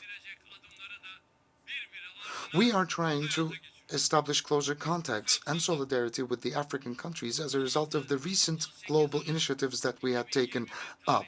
Within that framework, between 16th and 18th of December 2021, with the large participation of our African friends, we have managed to hold the third partnership, Turkey and Africa Partnership Summit in Istanbul. Turkey is always showcasing its commitment to the African journey for stability, for development, and for welfare as an equal partner. And our cooperation with Latin America is getting stronger based on mutual respect. And we are going to be institutionally investing in our efforts to become much more proactive in Latin America. We are being shaken by several challenges that we encounter, and we believe that the biggest threat we have at hand is the loss of will to coexist together. And that's something that I would like to underline. We are deeply concerned of the skyrocketing levels of xenophobia, of discrimination, of Islamophobia, and of racism. And we had launched an appeal over this platform to call that March 15th will be called a day for Fight Against Islamophobia Day as a result of the attack that took place against the Muslims in New Zealand. And we would like to underline that appeal again. First, within the OIC and within the General Assembly of the United Nations, we have taken certain decisions in order for that day to be declared as a Fight Against Islamophobia Day. We hope and pray that it will be a possibility. We hope and pray that this day will be declared as a day to fight Islamophobia. As I have previously stated, Islamophobia is equal to anti-Semitism, and it is a crime against humanity. And with these thoughts, I hope and pray that the 77th of the General Assembly of the United Nations will be able to accomplish the targets which will respond to the expectations and the aspirations of the entire human race. I hope and pray that you will stay in health and stay in peace. I would like to salute you all with love and respect on behalf of my personal self and on behalf of my nation. Thank you.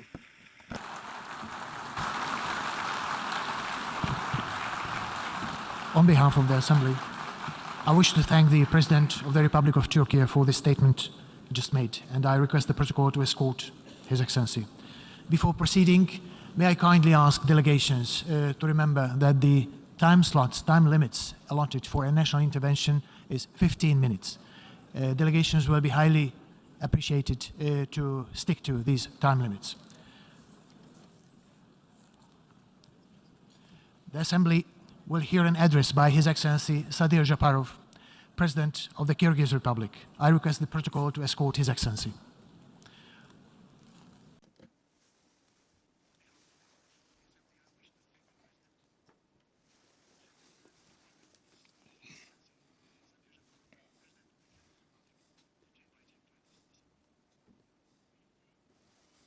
Dear Mr. President, distinguished heads of delegations, dear Secretary General, I would like to sincerely congratulate the brotherly Hungary on the election of its High Representative as the President of the 77th session of the United Nations General Assembly. I wish the Honorable Csaba Kőrösi every success in such an important international position. The Kyrgyz Republic is always ready to provide its support to you. At the same time, I would like to thank Mr. Abdullah Shahid, the President of the previous session of the UN General Assembly, for his hard work during the difficult times for the world community, as well as for supporting the international initiatives of our country. Dear ladies and gentlemen, the United Nations was established 77 years ago after the worst world war in the history of the mankind. Perhaps the founding states of the UN who signed the international agreement to establish the organization in San Francisco in 1945 naively believed that wars, destruction, hunger, and suffering would end forever?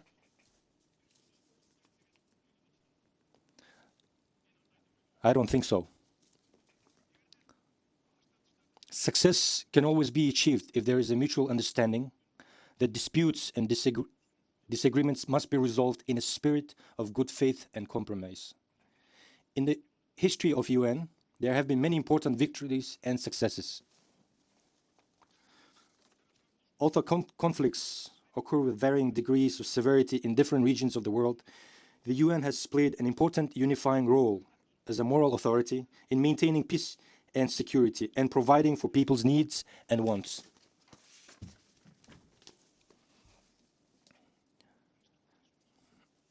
Now, in the conditions of unprecedented complication of the geopolitical situation in the world, which has created alarming expectations in the international community due to the threat of the destruction of the fundamental foundations of peaceful coexistence and inevitably of a major war, it is important for all of us to remember the high goals and objectives that were fixed in the UN Charter, namely, to maintain international peace and security, and to that end, to take effective collective measures for the prevention and removal of threats to the peace and for the suppression of acts of aggression or other breaches of peace, and to bring about peaceful means in conformity with the principles of justice and international law, adjustment or settlement of international disputes or situations which might lead to a breach of peace, to develop a friendly relation among the nations based on the principles of equal rights and self-determination. Ever since our country became a state, we have consistently strictly followed the UN Charter and have been fulfilling our duties in good faith. This March marked the exactly 30 years since our country joined the United Nations.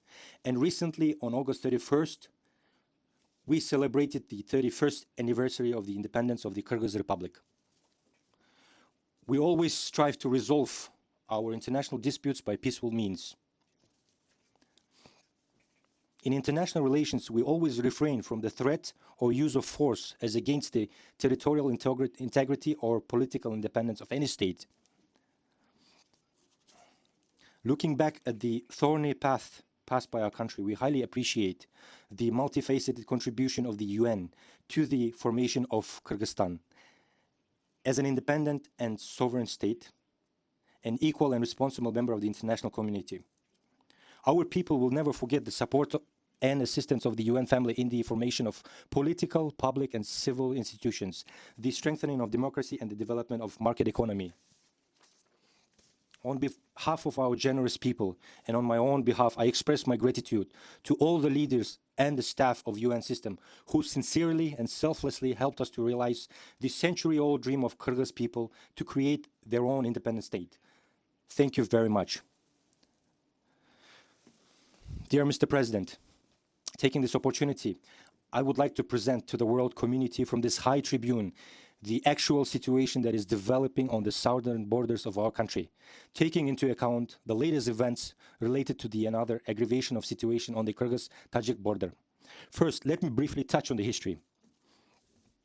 The collapse of the Soviet Union in December 1991 paved the way for territorial disputes and border problems. Some of them have not been regulated to this day.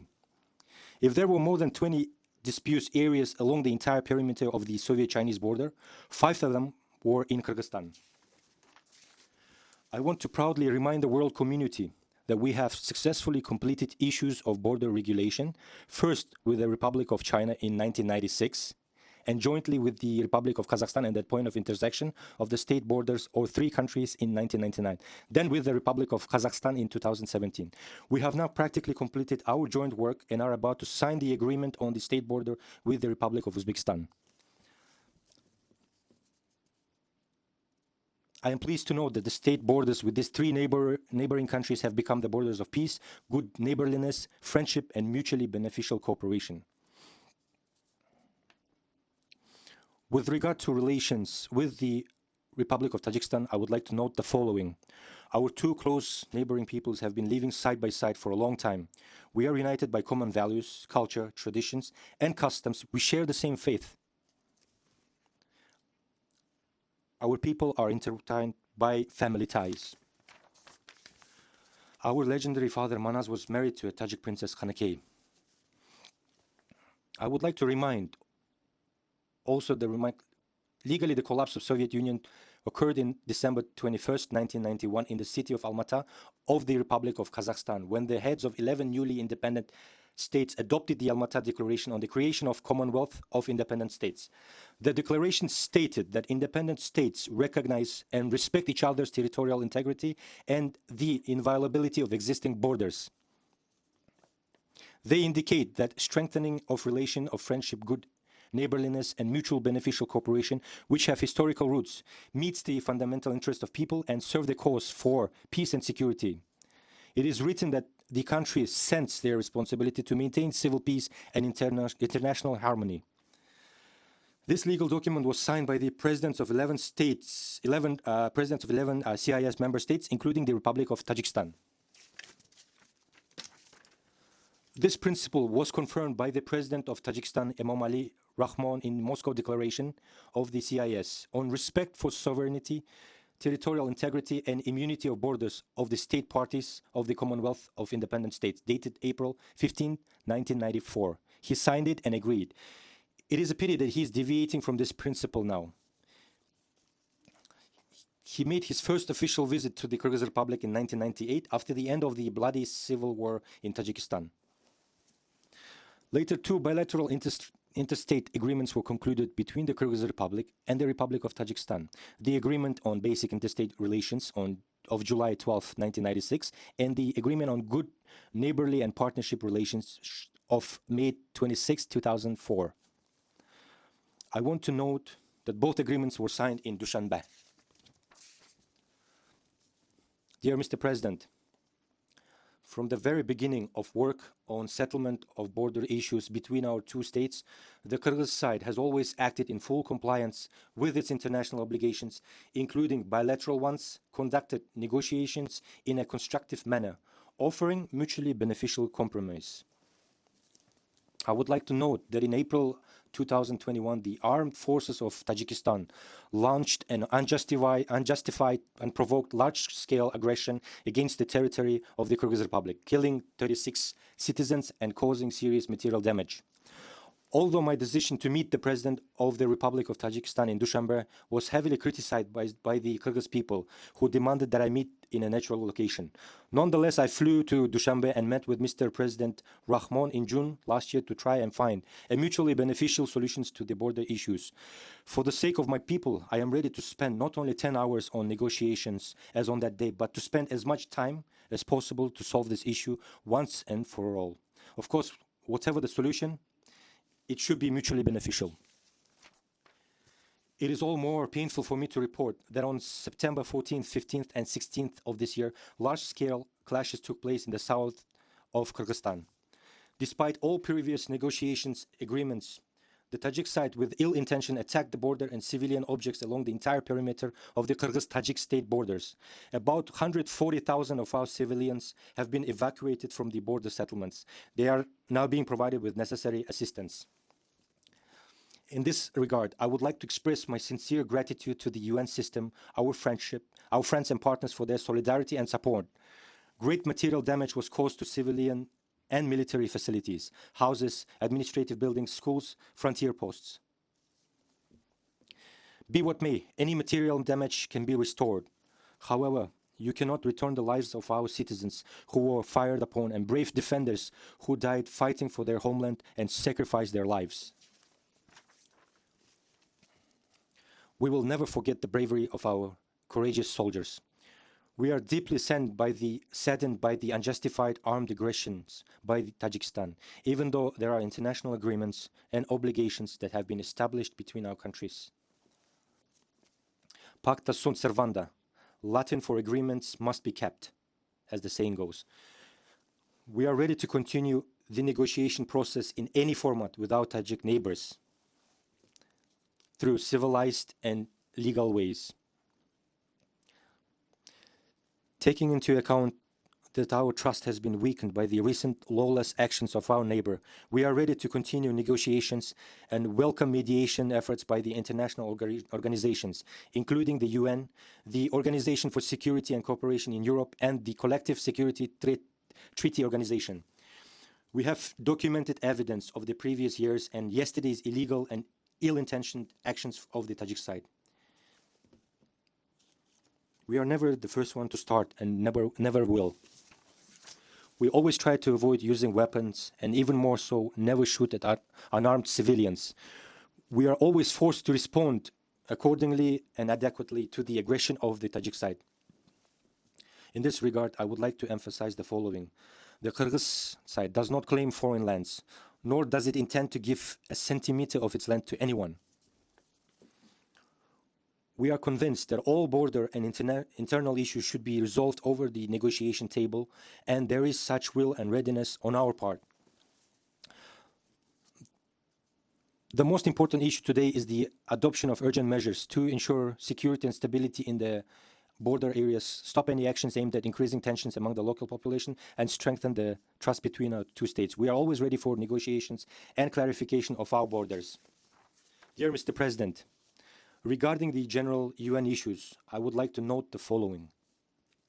This year, as half of the implementation period of the UN Sustainable Development Goals until 2030 has passed, and we can now objectively look at the real situation we have at hand. The adoption of the SDGs in 2015 under the motto, "Leave no one behind," was a bright example of the constructive negotiation capacity of the world community in the interests of all of us and subsequent generations. Meanwhile, it has already become obvious that due to objective circumstances, including due to the coronavirus pandemic, the implementation of the Sustainable Development Goals in developing countries, including our country, has slowed down. And without adequate international funding, many of them may not even achieve the critical indicators of the SDGs. On my part, I want to confirm the firm commitment of the Kyrgyz Republic to the SDGs and their gradual implementation, taking into account the national capacity. I believe that our country's own potential should be the main source and engine for sustainable development. For this purpose, our efforts are aimed at achieving an accelerated and qualitative growth of the economy, including through mutually beneficial regional and international trade and investment cooperation. For example, Kyrgyzstan actively participates in the integration and cooperation processes, including the Eurasian Economic Union and the One Belt, One Road initiative of the People's Republic of China. On my part, I want to confirm the firm commitment of the Kyrgyz Republic to the SDGs and their gradual implementation, taking into account national capacity. I believe that our country's own potential should be the main source and engine of sustainable development. For the purpose, achieving an accelerated, for example, Kyrgyzstan, our esteemed neighbors, the country is actively developing the locomotive of green economy. Hydropower industry, small, medium and sized hydropower plants are being put into operation. Our esteemed neighbors, Kazakhstan and Uzbekistan, will participate in the construction of the largest hydroelectric power station, Khambarata, because this will strengthen the energy security and optimize the use of our water resource in the region. In general, I want to note the spirit of unity, understanding, trust and support, which was demonstrated in the city of Cholpon-Ata 2 months ago when the fourth consultative meeting of the heads of states of Central Asia was held under the chairmanship of Kyrgyzstan. I hope that the signing by all parties of the Cholpon-Ata Agreement on Friendship, Good Neighborliness and Cooperation for the Development of Central Asia in the 21st century will open a new page in our interstate relations. We are committed to continuing work in this format. Dear Secretary General, dear ladies and gentlemen, at the end of my speech, I want to assure you that Kyrgyzstan fully supports the UN as the only universal structure authorized by all of us, the member states of the UN, to solve the challenges faced by humanity. I hope that UN will continue to properly perform all its functions and its assist member states in overcoming challenges and solving urgent global problems. I urge all member states to provide unconditional political support and solidarity to the organization in this difficult international time. Dear Mr. President, dear ladies and gentlemen, thank you for your attention.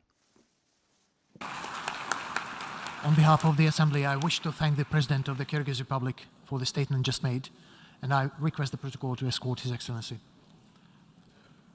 The Assembly will hear an address by His Excellency Kassym-Jomart Tokayev, President of the Republic of Kazakhstan. I request the protocol to escort His Excellency.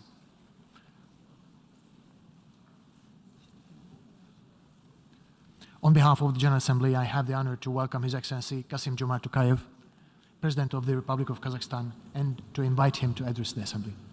Mr. President, Mr. Secretary General, Excellencies, first of all, I congratulate Mr. Qureshi on his election as President of the 77th session of the General Assembly. We meet here at UN headquarters at a critical time for humanity. The world of today appears to have entered a new, increasingly bitter period of geopolitical confrontation. The long-standing international system based on order and responsibility is giving way to a new, more chaotic and unpredictable one. The global system of checks and balances has failed to maintain peace and stability. The security architecture is eroding. Mutual distrust between global powers is dangerously deepening. The world is falling prey to a new set of military conflicts. For the first time in 2 generations, we face the prospect of the use of nuclear weapons, and not even as a last resort. New fault lines are creating artificial barriers and economic isolation. Economic and political sanctions have become a new norm which erodes the supply chains that ensure food security, threatening millions, especially in vulnerable communities. These problems contribute to the mounting challenges of soaring inflation, job losses, and fears of worldwide recession, especially for developing nations. And finally, these crises severely hamper the urgent action we all agreed to combat climate change and enhance sustainable development. Some 77 years ago, the founding members placed within the United Nations Charter the principles and the norms of international law that have successfully guided us ever since. There is nothing more important now than to return to the foundational principles that lie at the root of this universal organization. In particular, we must rethink the linkages between 3 primordial principles: the sovereign equality of states, the territorial integrity of states, and peaceful coexistence between states. These 3 principles are interdependent. To respect one is to respect the other 2. To undermine one is to undermine the other 2. When the global disarmament regime, both conventional and nuclear, weakens, these 3 principles are threatened. Conversely, as these 3 principles are respected, they grow in strength. Together, they become the basis for greater interstate cooperation at every level: sub-regional, regional, and global. This is the global prosperity dividend. This system of values embodied in the United Nations remains a beacon of hope for millions of people in different parts of our planet. We must staunchly defend these values, the United Nations as its core, and the spirit of cooperation which underpins it. In other words, we cannot simply shrug our shoulders and agree with polarization and division. We cannot afford indecision or narrow interests detrimental to this common heritage and our collective good. Too much is at stake. Therefore, Kazakhstan stands ready to cooperate with all relevant actors in a spirit of inclusiveness, multilateralism, and goodwill. I am convinced that the challenges of our time can only be overcome by countries acting together. To achieve our shared goals, we must go forward in the following directions. The multiple and often interconnected crises of recent years have exposed significant gaps in global governance. They have highlighted the need to modernize and reform the United Nations. The UN must be better prepared for future challenges and opportunities. In this respect, Kazakhstan welcomed the proposals in the report of the Secretary General entitled Our Common Agenda. This is an important opportunity to reaffirm the Charter of the United Nations, reinvigorate multilateralism, boost implementation of existing commitments, agree on concrete solutions to new challenges, and restore trust among member states. We look forward to contributing to the consultations at the ministerial meeting next year and to the holding of the 2024 Summit of the Future. We must move from simply responding to global challenges and crises to preventing and better predicting emerging trends and integrating our assessments into strategic planning and policymaking. For this very purpose, Kazakhstan proposed 30 years ago the idea of convening the Conference on Interaction and Confidence-Building Measures in Asia. In the context of new challenges and threats, we hope to transform SICA into a full-fledged international organization at the upcoming summit in October in Astana to contribute to global mediation and peacemaking. With only 8 years until 2030, the Sustainable Development Goals are hampered by the COVID-19 pandemic, a triple planetary crisis, it means climate change, biodiversity loss and pollution, and conflicts around the world. We need to get back on track before it's too late. Our top priority must be build resilience to future turmoil and ensure sustainable, equitable, and inclusive recovery. To this end, we need a frank dialogue between East and West and a new global security paradigm based on the principles of mutual trust and multifaceted cooperation. Given the current crisis and increased geopolitical tensions, there is an acute need for a process under the United Nations auspices that can lead to détente and conflict prevention. Kazakhstan has suffered terribly from past nuclear weapons testing, so we understand very clearly the dangers of escalating tensions between nuclear powers. For this reason, nuclear disarmament has become a key part of Kazakh foreign policy, and we will be continuously struggling for a world free of nuclear arsenals. Despite some progress in this area, unfortunately, the whole record is not that positive. We are alarmed by the increased rivalry and rhetoric of nuclear states. We are also concerned at the lack of progress made by the NPT review conferences. Elaborating new mechanisms to ensure disarmament and non-proliferation is a daunting task ahead. Similarly, the COVID-19 pandemic has highlighted the urgent need to manage and reduce biological risks and dangers. It should be of universal concern that we still rely on the Biological Weapons Convention, now 50 years old, without any effort to create an agency or body for international cooperation. In this context, I would like to reiterate my earlier proposal to establish an international agency for biological safety. Along with threats to international security, climate change requires greater international cooperation and solidarity as well.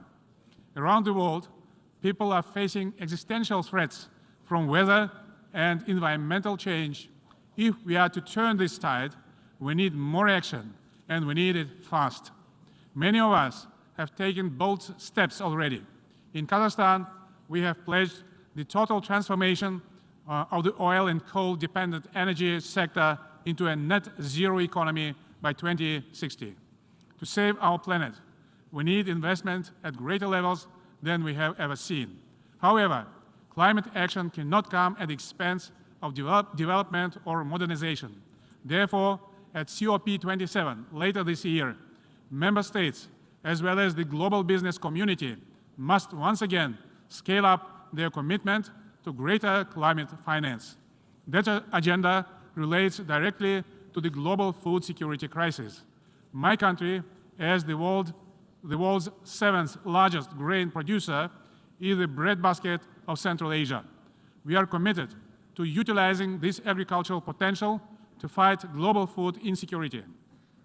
Kazakhstan will continue to act as a reliable supplier of grain and other food staples, first of all, to the poorest countries. It also intends to grow its cooperation with the Islamic Food Security Organization located in Kazakhstan, as well as other United Nations agencies.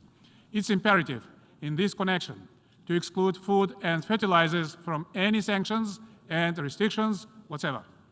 Once again, current economic and social upheavals require a collective effort. Commitment to the 2030 Agenda remains an integral part of our national and global agenda. In addition, fair trade regimes are crucial to global economic recovery. In this context, I would like to commend the constructive decisions coming out of the 12th WTO Ministerial Conference chaired by Kazakhstan. The current geopolitical situation also highlights the importance of a reliable and diversified global transit and transport infrastructure. We are seeing this in our own region. Kazakhstan, the largest landlocked developing country, is becoming a vital Asian land corridor to Europe. The Trans-Caspian International Transport Route, or Middle Corridor, has received a new impetus. We expect cargo volume through Kazakhstan to increase significantly in the years ahead. We must ensure that the Caspian Sea becomes a sea of peace and new opportunities. In the months ahead, Kazakhstan will help mitigate the most immediate impacts of limited access to energy and critical raw materials caused by trade and supply chain disruptions. In the long term, we aim to diversify our sources of energy with a particular focus on green hydrogen and renewables. Speaking about Central Asia, we should bear in mind that it has already become a region of vast opportunities for international cooperation. Together with our Central Asian partners, we are committed to strengthening political interaction and deepening economic ties to move our region forward. We agreed to coexist as good neighbors and diversify our cooperation. This credo is based on our significant natural and agricultural resources, human capital, transport and transit potential. We are a buffer market between East and West, South and North. We intend to work together with all stakeholders to address a pressing regional agenda that includes climate change, the RLC, rational use of water resources, border delimitation, combating extremism, and expanding intra-regional trade.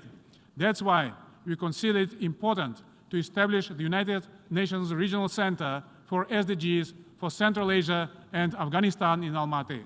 Kazakhstan sees the future Afghanistan as a truly independent, neutral, united, prosperous state living in peace with its neighbors. Therefore, we support the difficult process of nation building in that country, including life-saving humanitarian assistance. Dear colleagues, as President of Kazakhstan, I am absolutely committed to build a just Kazakhstan, one in which every citizen has the same opportunities, rights, and protections. Justice in my country must prevail. Law and order will become pillars of our society. The most important part of this path is transformative political reform. Presidential and parliamentary elections will be held in Kazakhstan over the coming months. According to my proposal, the presidential mandate has been limited to 1 7-year term. It's a real breakthrough in developing democracy in Kazakhstan. At the same time, we will be firmly adhering to my formula of a strong president, authoritative parliament, accountable government. I am convinced this formula excellently serves the national interests of Kazakhstan. We also aim to demonopolize the economy. We are taking steps to ensure that the wealthiest in our society play their part in our quest for a just Kazakhstan, along with diversifying our economy and increasing investments in human capital. Recently, I initiated the creation of a national fund for children. Starting in 2024, 50% of the investment income from the National Welfare Fund will be allocated to special savings accounts for children until their adulthood. These funds could be used for education or housing purposes. A special private charity fund for the people of Kazakhstan also now provides assistance to ordinary citizens for healthcare, education, and social security aims. We aim to further expand the empowerment and participation of women in economic and public life. Comprehensive national transformation is not a simple process, and there will be certainly pitfalls and bumps in the road. But if we are firmly to meet the expectations of Kazakh citizens, we cannot deviate from this strategic path. Over the past 3 years, we have carried out substantial transformations through 4 packages of political reforms. For example, new laws passed by the parliament simplified political parties' registration and reduced the threshold for parties to enter parliament from 7% to 5%. To promote a wider involvement of citizens in governance, there is now a mandatory 30% quota for women and young people in electoral party lists. To make local administration more accountable, Local mayors are now directly elected. To foster a more open culture between society and government, we have changed the law on peaceful assembly. Government authorization is no longer required.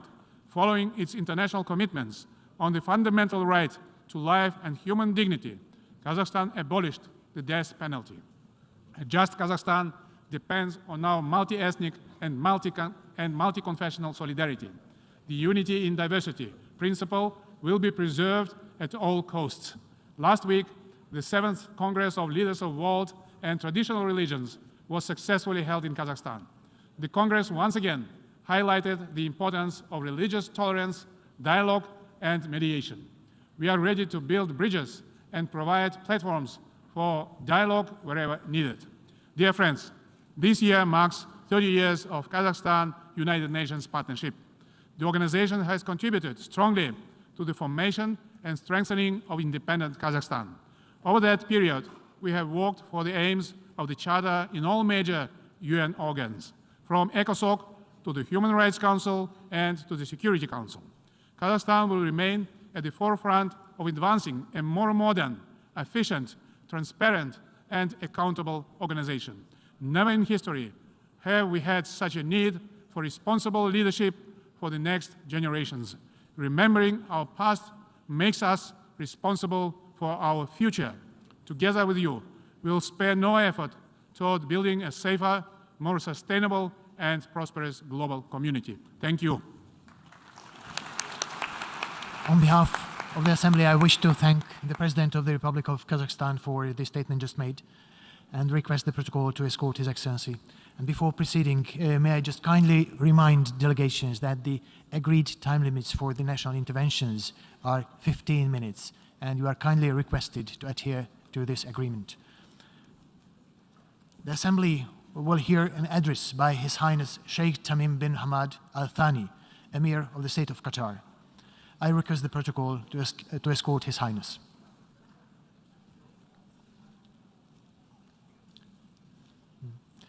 On behalf of the Assembly, I wish to thank, and on behalf of the General Assembly, I have the honor to welcome His Highness Sheikh Tamim bin Hamad Al Thani, Emir of State of Qatar, and invite him to address the Assembly. Bismillah ar-Rahman ar-Rahim. In the name of God, the merciful, the compassionate, Your Excellency, President of the General Assembly, Your Excellency, Secretary General, ladies and gentlemen, allow me to congratulate His Excellency Kasaba Koroshi for assuming the presidency of the 77th session of the General Assembly. I wish him all success. I express our deepest appreciation to His Excellency Abdullah Shahid, the President of the 76th session, for his efforts. We highly value the efforts made by His Excellency Antonio Guterres, Secretary General of the United Nations, for his efforts to enhance the role of the UN and achieve its goals. Mr. President, our world has become a global village. Our issues, our concerns are intertwined. Our world has changed at an accelerated pace. The effects of any environmental incident, an economic crisis, a military confrontation reverberate globally. However, our approaches, our methods have not developed at the same pace to keep abreast of these revolutionary changes. Whether one believes that our world is unipolar or multipolar, global policy are still being managed according to the logic of uneven capacities and different interests and priorities, and not according to the logic of one humanity, one world. And I mean specifically that global crises are being managed based on narrow interests, based on the marginalization of international law, and relying on the balances of powers, not based on the Charter of the United Nations and the respect of states' sovereignty. We lack deterring mechanisms, and we're not able to punish those who violate sovereignty. The international community is unable to impose settlements when the stronger party rejects those settlements. In these circumstances, the behavior of world leaders, their wisdom comes to the fore, their commitment to justice in dealing with other countries. Mr. President, we are fully aware of the complexities of the conflict between Russia and Ukraine and the international and global dimension to this crisis. However, we still call for an immediate ceasefire and peaceful settlement, because this is ultimately what will happen regardless of how long this conflict will go on for. Perpetuating the crisis will not change this result. It will only increase the number of casualties, and it will increase the disastrous repercussions on Europe, Russia, and the global economy. On a different note, I don't think the representatives of the different countries present here need to be reminded that the Palestinian question remains without solution. Failure to implement international resolutions, and in light of the continuous change of the situation on the ground, the occupation and its settlement activities is pursuing a policy of fait accompli. This will change the rules of the conflict and will change the format of solidarity in the future. At this juncture, I stress that we stand in full solidarity with the brotherly Palestinian people in its aspiration to achieve justice. The Security Council must shoulder its responsibility and must compel Israel to end the occupation of Palestinian territories and to establish a Palestinian state along the borders of 1967 with East Jerusalem as its capital. Remaining in our region, the international community was not able to hold war criminals in Syria accountable. What is even more disappointing is that some are trying to turn the page of the Syrian crisis, ignoring the sacrifices, the significant sacrifices made by the blighted Syrian people without fulfilling its aspirations, without ensuring the unity of Syria and ensuring peace and security. The United Nations should not accept that the political track would be confined to the so-called Constitutional Committee under its auspices. The Syrian crisis has taught us a very important lesson about what can happen when the international community lacks a long-term vision in dealing with the suffering of people from unlimited injustice, destitution, and civil wars.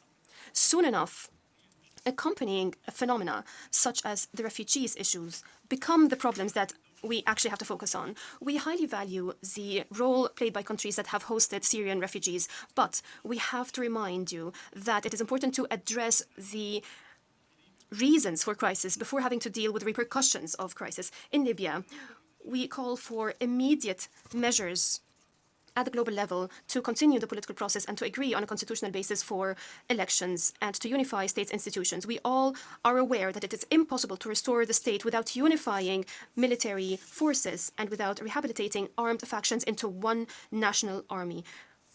Any party that rejects this solution must be renounced and held accountable. In Yemen, there is a glimmer of hope as parties have agreed to a temporary truce. We look forward to a comprehensive, durable ceasefire to pave the way for negotiations among Yemeni parties based on the outcomes of the National Dialogue and the GCC initiative, in addition to relevant Security Council resolutions, especially Resolution 2216. We hope national consensus will be achieved in Iraq, Lebanon, and Sudan. Political elites must be up to the task so that citizens are able to achieve their aspirations. This would ensure the unity of the people, the unity of the nations, and ensure also that the diversity at the same time. This is not only possible, this is actually extremely realistic if there is will, if there is willingness to make concessions, to reach settlements, if the approach of quotas on ethnic grounds is abandoned, as this approach is rejected by young generations. Mr. President, we in Qatar believe in the need to achieve a just agreement on Iran's nuclear program that takes into account the concerns of all parties and that established a region free of nuclear weapons. A solution that also recognizes the right of the Iranian people to benefit from nuclear energy for peaceful purposes. There is no alternative to this agreement. This agreement would contribute to the stability and security of the region and will open the door for more dialogue and to achieving regional security. In Afghanistan, we call upon all parties to maintain the gains of the Doha peace process and build on it. That includes ensuring that Afghanistan does not become a safe haven for extremist terrorist groups. Only then the Afghani people would enjoy the long-awaited prosperity and stability.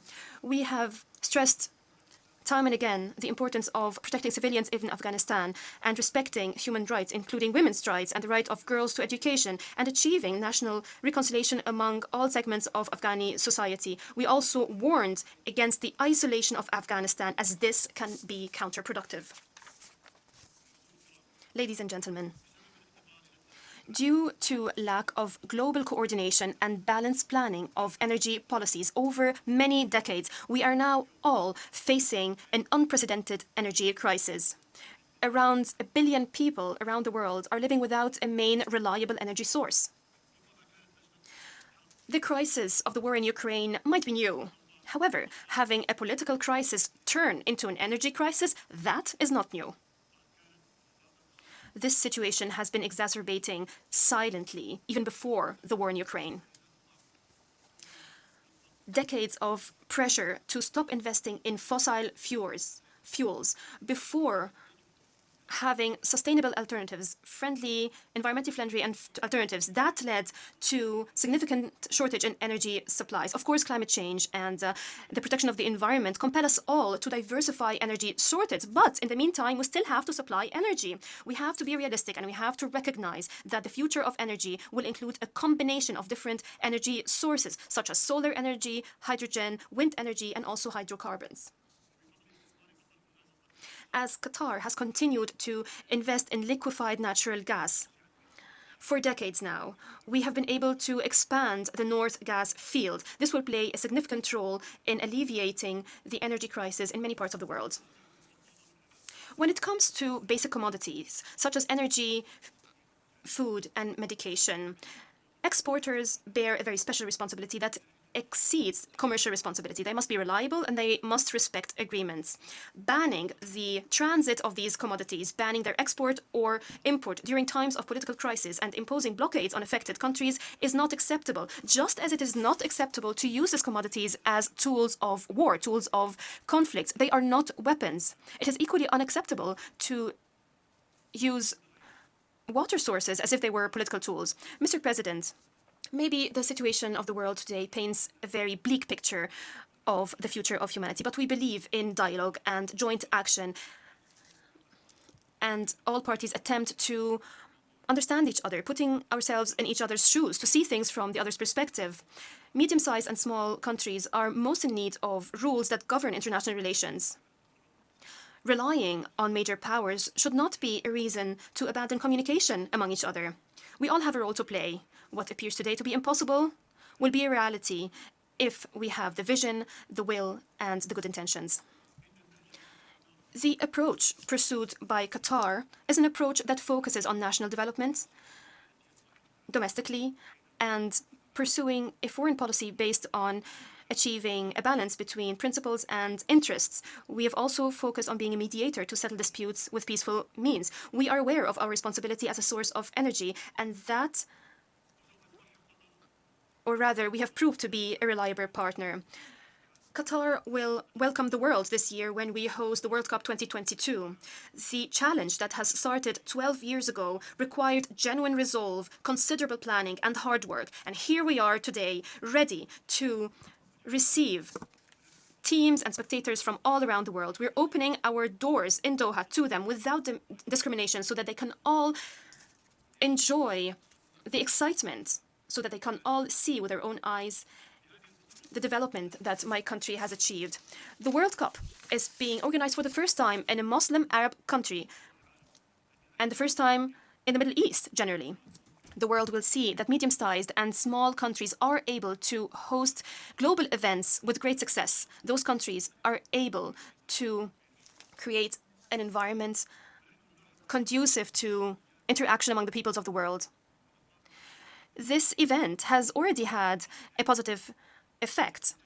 Brotherly Arab nations have welcomed the so-called Haya card, which offers a visa to enter Qatar and also to enter other Arab countries. This card was welcomed by the public as well, and it has also incentivized Arab nations to look forward to a future where there are no barriers among the peoples. The Qatari people will open its arms to welcome football fans from all around the world. I quote the Holy Quran, "We created you as races and tribes so that you can get to know each other, regardless of our different religions, our different ideologies. Our duty is to overcome these barriers, to extend the hand of friends, to build friendship, to build the bridges of understanding." On behalf of my country, I invite you all to come to Qatar and to enjoy this unique World Cup. I welcome you all. May the peace, mercy, and blessings of God be upon you. I wish to thank the Emir of the State of Qatar for his statement just made, and I request the protocol to escort His Highness. The Assembly will hear an address by His Excellency Yoon Suk-yeol, President of the Republic of Korea. I request the protocol to escort His Excellency.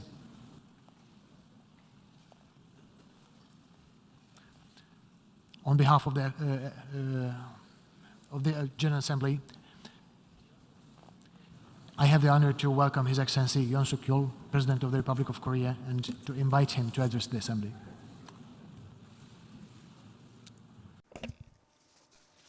Mr. President, Mr. Secretary General, distinguished delegates, I offer my sincere congratulations to His Excellency Mr. Chauba Karashi for assuming the presidency of the UN General Assembly. I hope that the 77th session of the UNGA, under your leadership, will bring together the wisdom of each member state so as to shape a better world.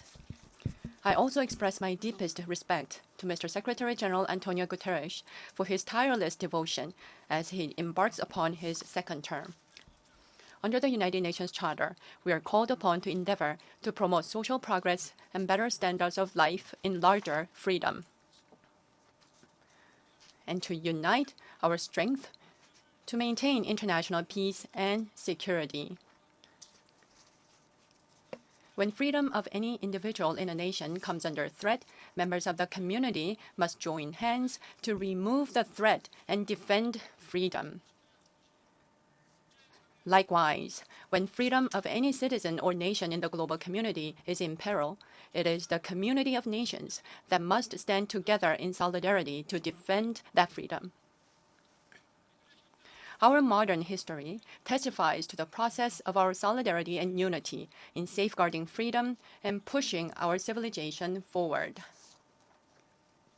Today, plagued by the attempts to alter the status quo by force, nuclear and other weapons of mass destruction, and systemic violations of human rights, the global community is yet again witnessing freedom and peace of its citizens put in jeopardy. Such threats to freedom and peace must be overcome through solidarity and fearless commitment to the framework of universal global norms consolidated over the years within the United Nations system. The theme of the UNGA session this year, the watershed moment, encapsulates the gravity of the global crisis confronting us, which underscores the solemn role of the United Nations. The first step in our journey to seek answers that will help us through these turbulent times begins with solidarity and deference to the universally accepted global norms as well as the UN system established over the past decades. Mr. President, Mr. Secretary General, and honorable delegates, as humanity strives to defend freedom and build lasting peace, the UN's role is indispensable. Genuine freedom is not just being free from the shackles, but having opportunities to live life to the fullest with dignity. Genuine peace is not an absence of war, but removing conflict and enmity that hold back shared progress of humanity, and building the foundation for greater prosperity of humanity. Genuine freedom and peace can turn into reality when we are free from disease and hunger, free from illiteracy, and free from want of energy and culture. In this regard, the United Nations has been exerting great endeavors through the UN ECOSOC and UNESCO, among others. Yet, it is now urged to take on a broader role and responsibility. To tackle the challenges brought on by the pandemic, the UN must play a central role in bringing the community of nations together to decisively step up their support for countries with limited fiscal space and technical expertise.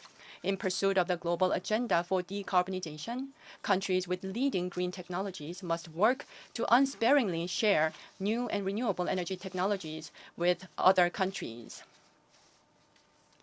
In the era of digital sophistication, one of the most urgent tasks for the global community and the UN is promoting global cooperation to narrow the digital divide, which exacerbates polarization between nations. Countries at the forefront of digital innovation must offer broader assistance for digital education, technology transfer, and investment, while the UN must redouble its efforts to mobilize support to that end. 의장님. Mr. President, Mr. Secretary General, and distinguished delegates, the Republic of Korea, notwithstanding the recent fiscal consolidation, scaled up support for those who are in need with resources secured through expenditure restructuring. At home, we're offering more assistance to socially vulnerable groups, and abroad, we increased our official development assistance budget. Just as broadening support for the socially disadvantaged groups lays the groundwork for sustainable prosperity, support for nations of the world facing challenges will render global freedom and peace more sustainable. As a responsible member of the international community, Korea is committed to playing its due responsibility and role for the freedom of global citizens and prosperity of the global community. Korea has accelerated research development for COVID-19 therapeutics and vaccines, pledging $300 million toward the Act A initiative and $30 million to the Financial Intermediary Fund of the World Bank, among others, thereby expanding its contributions to building a more robust global health architecture. We're also taking part in negotiations to reach a pandemic accord under the World Health Organization.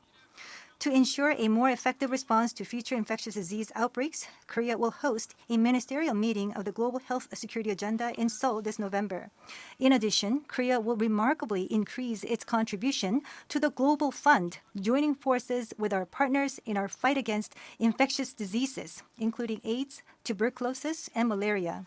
Turning to the issue of climate change, Korea will scale up its green ODA, help developing countries transition to a low-carbon future, and share its innovative green technologies with the entire humanity. Over the years, Korea has been transferring and sharing its e-government digital technology with developing countries and many others.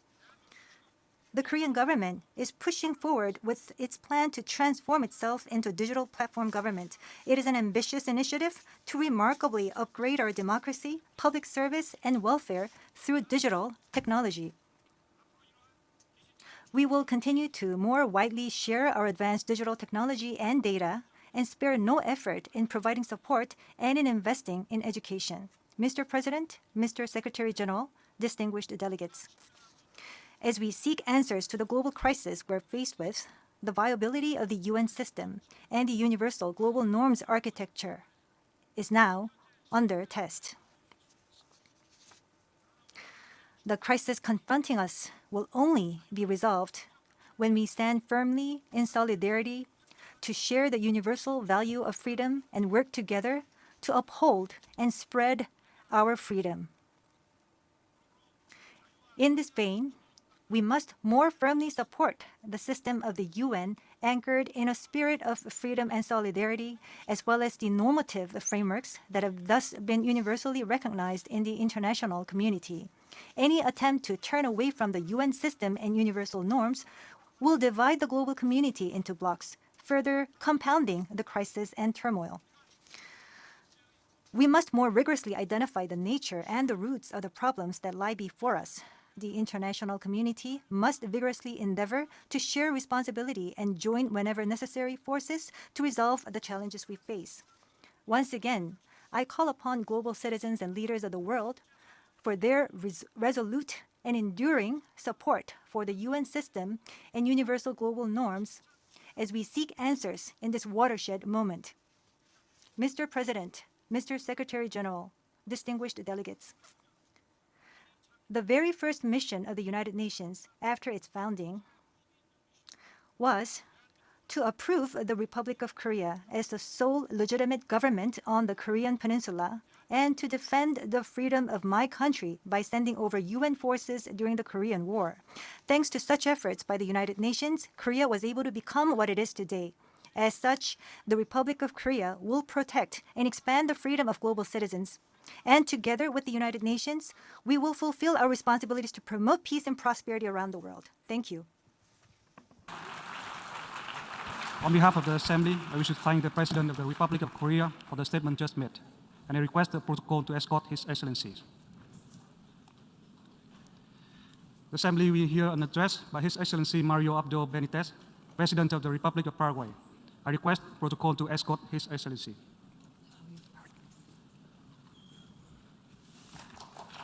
On behalf of the General Assembly, I have the honor to welcome His Excellency Mario Abdo Benitez, President of the Republic of Paraguay, and to invite him to address the Assembly. Señor President of the General Assembly, Secretary General, Excellencies, Heads of State, ladies and gentlemen. This traditional meeting brings us together with the great responsibility of exchanging ideas and generating commitments to secure this intergovernmental public sphere, which is so necessary to provide responses to the shared crises facing our nations. At this, my final appearance here as head of state, I wish to underscore the commitment of the Republic of Paraguay as a member of the international community to continue contributing to building a world which fully upholds fundamental freedoms, peaceful conflict resolution, dignified living conditions for all, and an unwavering fight against organized crime. All of these areas are affected by factors of a global scale. Before the economic and social consequences of the pandemic had entirely dissipated, already we were faced with the impact of belligerence in the international context. Our peoples, therefore, faced the difficult situation of observing the shortcomings of national and international institutions in tackling emergencies. In such circumstances, the main challenge that we have consists of containing the unleashing of projects which manipulate genuine public annoyance to advance demagogical and despotic actions. And we cannot have any truck with discourse which seeks, by misleading, to sacrifice liberty. The world requires, more than ever, temperance, dialogue, and moderation. We are living in times which require tangible political commitment and not generic approaches. All the more so in the post-pandemic years, which are likely to be difficult and which will require complex reforms which avoid false promises. Latin America is one of the regions most affected by the current situation, so we must be able to adopt positions of principle which are in line with our concern for the full implementation of human rights and collective self-governance.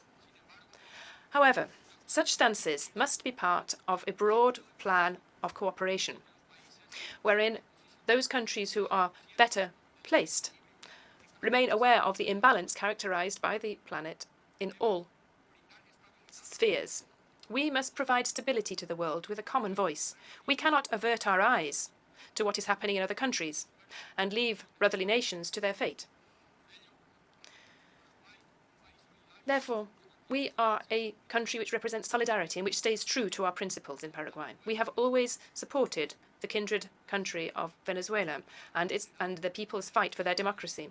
In the Human Rights Council, Paraguay, along with other countries, is therefore leading a resolution which will allow for a continued in-depth investigation into violations of human rights in Venezuela.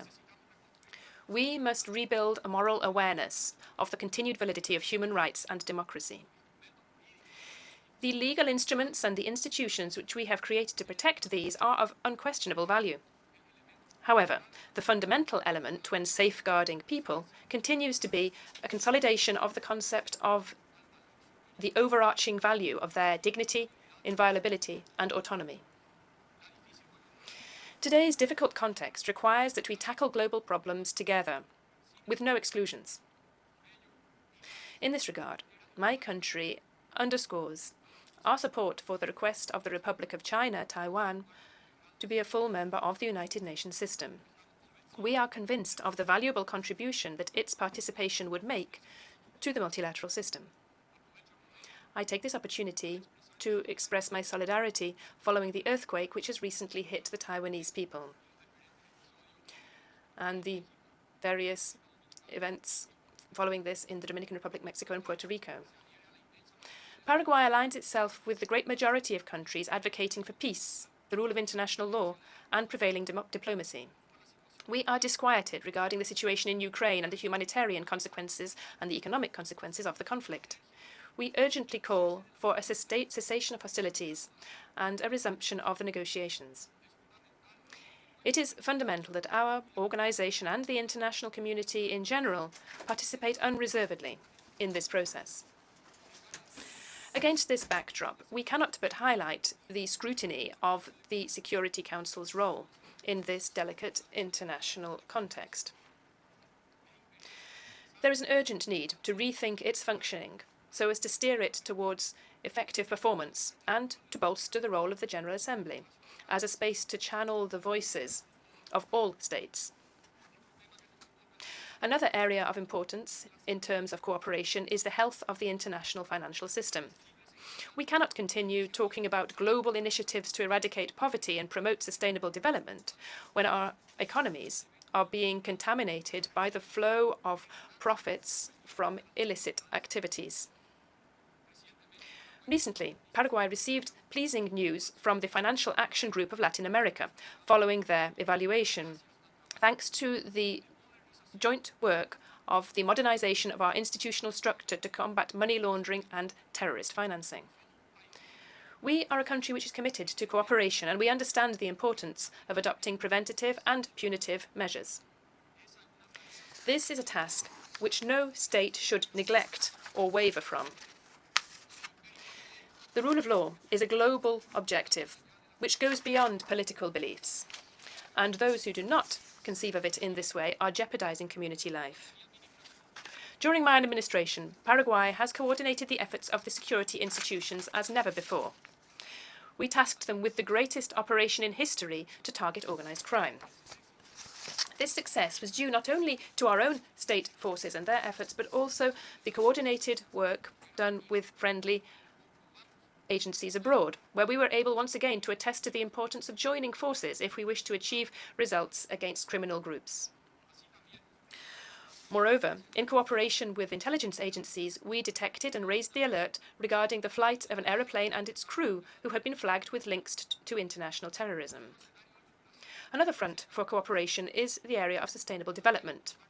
Paraguay, as part of the global food production machine, is making headway in transforming its production matrix, as well as the implementation of sustainable practices in crop and livestock production, and the provision of energy which is 100% clean and renewable. But for all of these efforts to be truly meaningful, we need those countries whose own characteristics shoulder them with the greatest responsibility to act accordingly. We are living on the same planet, and we are part of the obligation to protect nature, which falls to each state. Paraguay, therefore, along with other countries, has promoted the creation of a special rapporteur on climate change in the Human Rights Council. This will contribute to making the true impact of the crisis more visible at a global level. Paraguay's commitment is continually increasing. As well as being one of the 5 countries of the region which has achieved an increase in foreign direct investment during the pandemic, we have also doubled our private investment over the last 4 years. The firm Moody's improved our credit outlook a few months ago. And this is in line with the historic, prudent and stable administration of our economy. We are part of the most important logistical and economic corridor in South America. Moreover, we are continuing to deploy an unprecedented infrastructure plan, which will allow for greater connectivity and market access. As you can see, despite the testing challenges we have faced, we enjoy conditions which allow us to look to the future with hope. Finally, I wish to lay out the vision of the Republic of Paraguay for the world. Above and beyond our legitimate differences, we have shared challenges which must compel us to remain united. My country is committed to this organization and hopes that its purposes will be achieved. As Pope Francis said, we are all in the same boat, and we are called to work together so that there will be no more walls that separate us. May God bless all our nations. Thank you very much. On behalf of the Assembly, I wish to thank the President of the Republic of Paraguay for the statement just made, and I request protocol to escort His Excellency. The Assembly will hear an address by His Excellency Sauli Niinisto, President of the Republic of Finland, I request protocol to escort His Excellency.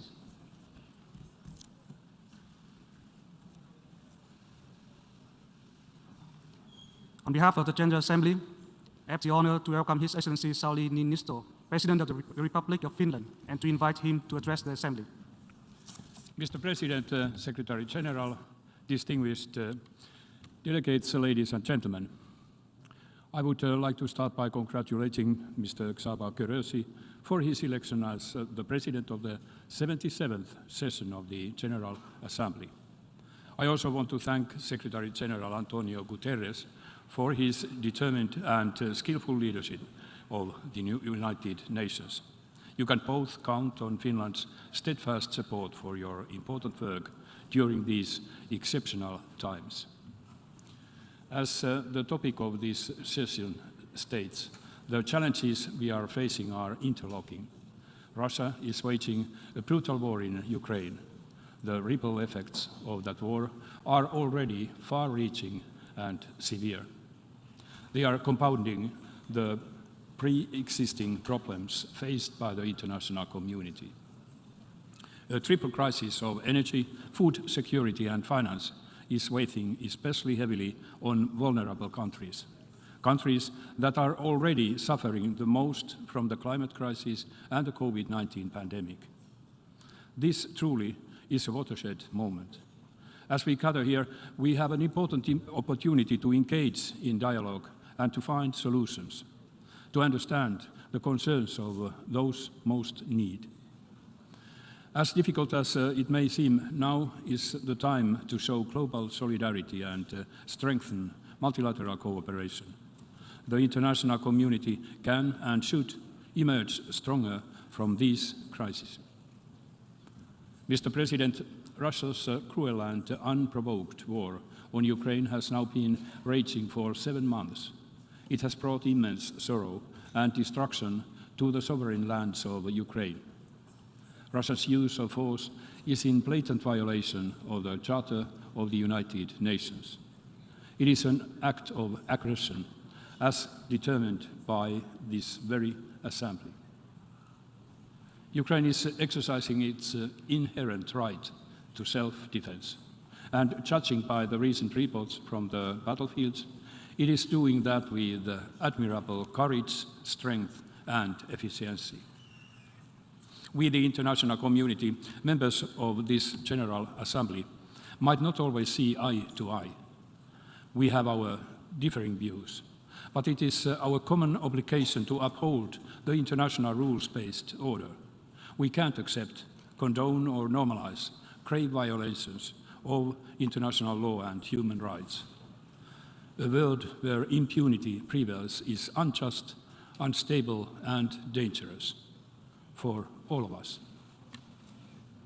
There was a global food crisis even before the Russian invasion to Ukraine. More than 100 million people in the world were chronically hungry. The war further worsens this calamity. I would like to commend the UN Secretary General and the President of Turkey for their tireless efforts to reach an agreement to secure Ukrainian grain transports. If implemented as foreseen, it will have a major impact on the lives of tens of millions of people in need. In order to respond to the wider challenges of global food security, we need collective action. The goal must be sustainable, inclusive, and fair food systems.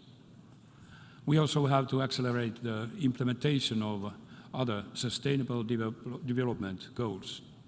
We can't afford to leave anybody behind. Last year in this hall, I noted that it is not an exaggeration to say that we are facing a global climate emergency. This summer has proven it.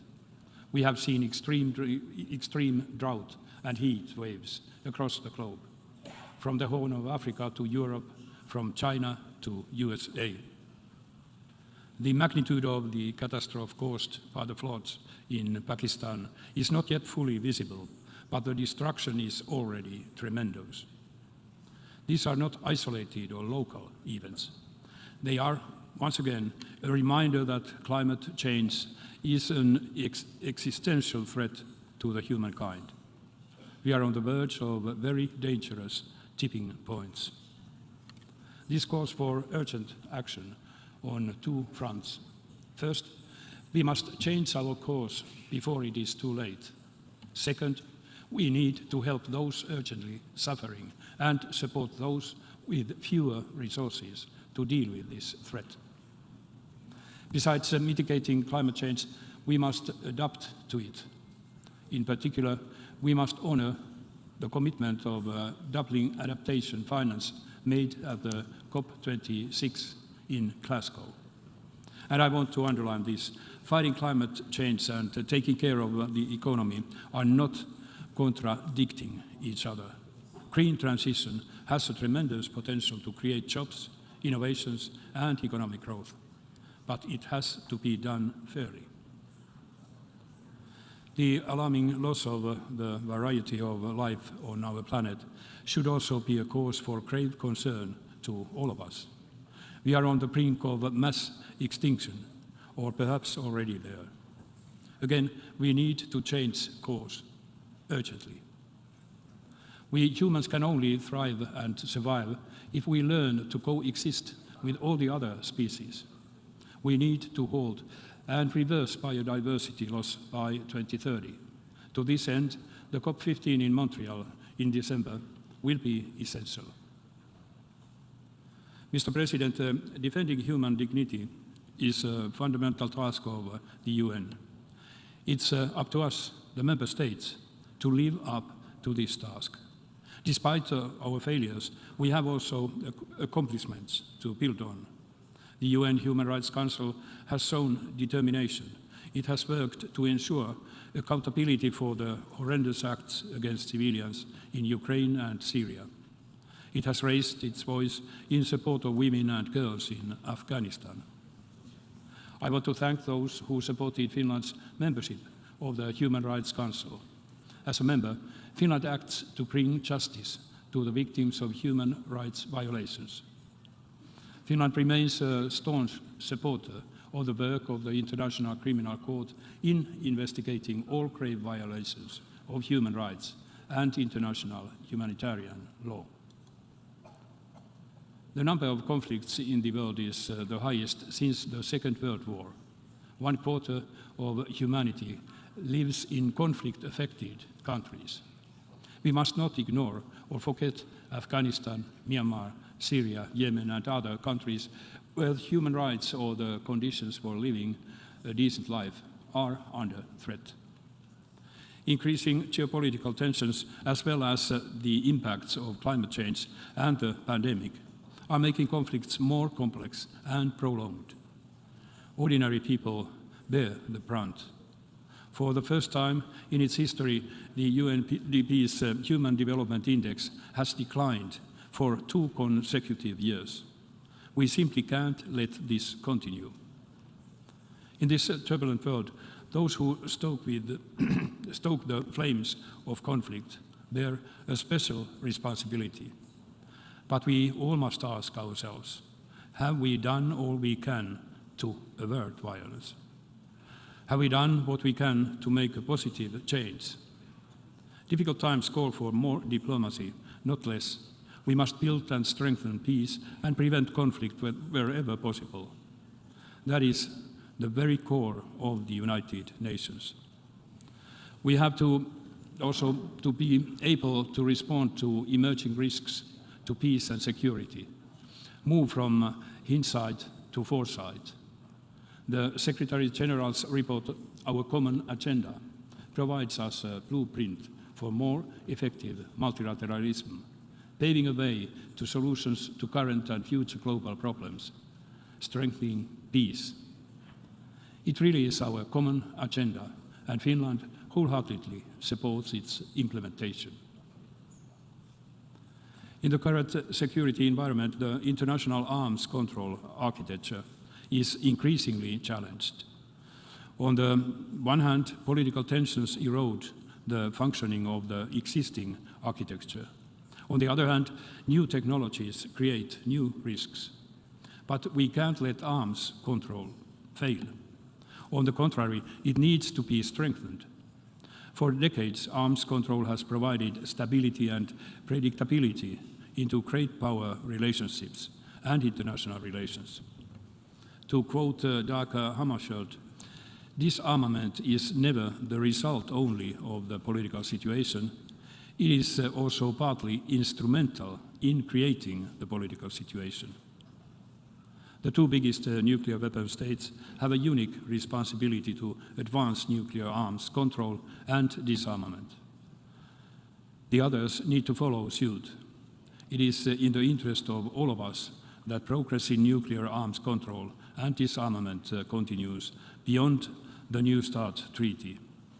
We'll call on the United States and the Russian Federation to continue their dialogue on strategic stability with a view of achieving further cuts in their nuclear arsenals.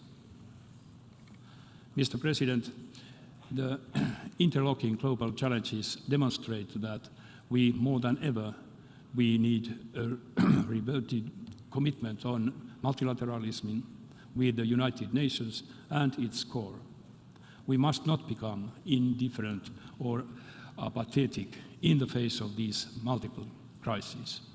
We must not get used to violations of international law and human rights, not close our eyes to the growing needs of the vulnerable, not sleepwalk into a climate and biodiversity catastrophe, nor should we lose sight on hope.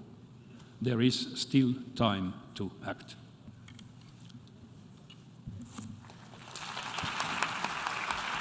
On behalf of the Assembly, I wish to thank the President of the Republic of Finland for the statement just made, and I request protocol to escort His Excellency. The Assembly will hear an address by His Excellency Ignacio Cassis, President of the Swiss Confederation.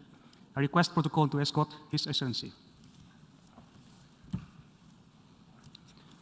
On behalf of the General Assembly, I have the honor to welcome His Excellency Ignacio Cassis, President of the Swiss Confederation, and to invite him to address the Assembly. Merci, Monsieur le Président.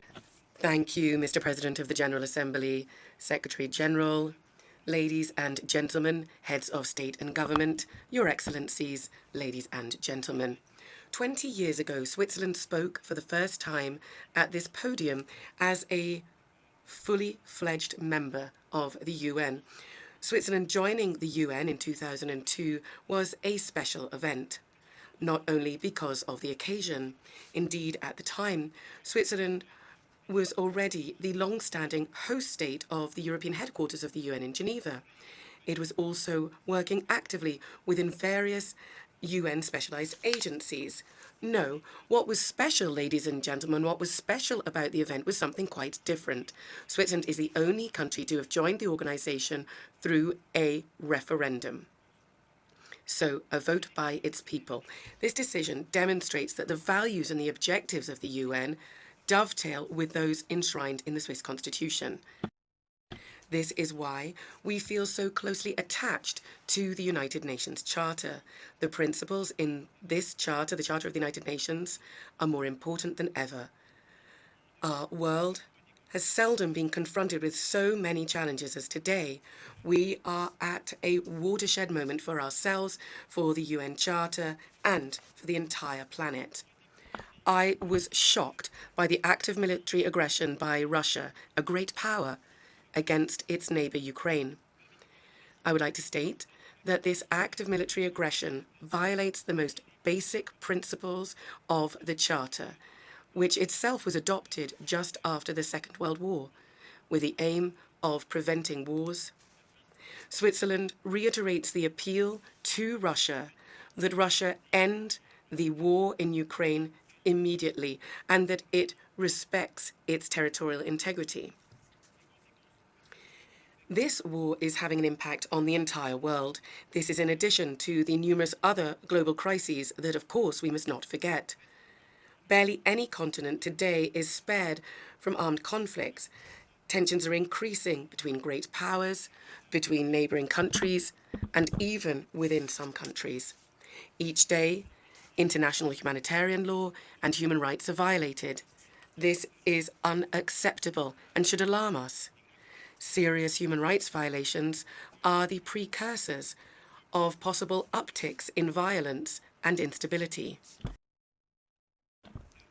If we were to look at a map of conflicts raging today, it is clear that there is almost always a direct link with other challenges that disrupt our world, in particular growing food insecurity, the high energy prices and energy security, climate change, the loss of biodiversity, pollution of the environment as well, and also global public health crises such as the coronavirus pandemic that we've just experienced, but it is not yet over, and we still see the significant economic and social repercussions of it. Buoyed by its qualities and the qualities it embraces and the experiences gained throughout its history, Switzerland is determined to do its part to find together transformative, and I quote, transformative solutions to interlocking challenges. And I'm taking up the wording of the theme chosen for the 77th General Debate. My country, Switzerland, is characterized not only by its system of direct democracy, its federalism, and its stable nature that characterizes its politics and its economy, but also by its diversity and its ability to find therein innovative solutions.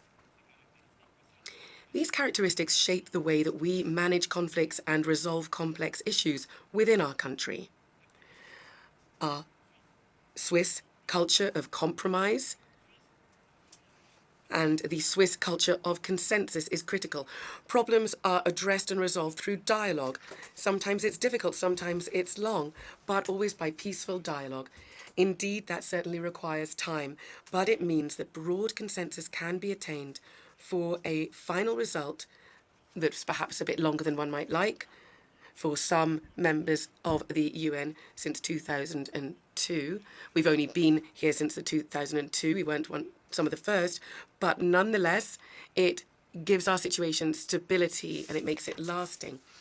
This is exactly what happened when Switzerland joined the UN. Our experience seems to me also to be relevant for a world which indeed is at this crucial moment and facing a new era since these upheavals in Europe.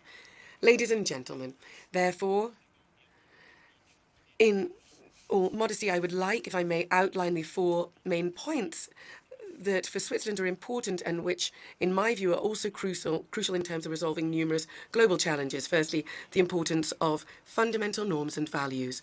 Secondly, the intertwined nature of independence and cooperation. Thirdly, a commitment to peace and to security. And fourthly, the courage to stay on a steady course. So let us now look at things in order. Firstly, the importance of fundamental norms and values. International public law is crucial. It is particularly crucial the smaller a country is. We cannot tolerate the power of the strongest prevailing over the rights of the weakest. This is why Switzerland is committed to ensure the respect of international public law. That includes international humanitarian law and also human rights. This is also why Switzerland is committed to combating impunity. We must all ensure that serious breaches of international law be condemned. The perpetrators must be held account for their acts. For example, in the context of the mass grave in Izium. In this context, the values are the compass guiding our actions. So standing in solidarity with the international community and promoting sustainable development for us are fundamentally important. To this end, our shared roadmap is the 2030 Agenda for Sustainable Development. This should help our societies become more resilient, more sustainable, and more inclusive in the future. Some global circumstances have significantly slowed down the implementation of the Sustainable Development Goals. Nonetheless, Switzerland is proud to have presented this year its second national report on the implementation of the 2030 Agenda. This report notes our progress made, even if additional efforts should be made to achieve all of the goals. I would therefore, ladies and gentlemen, excellencies, urge you to take another look at the fundamental values of the 2030 Agenda and step up efforts to work together to ensure it be implemented.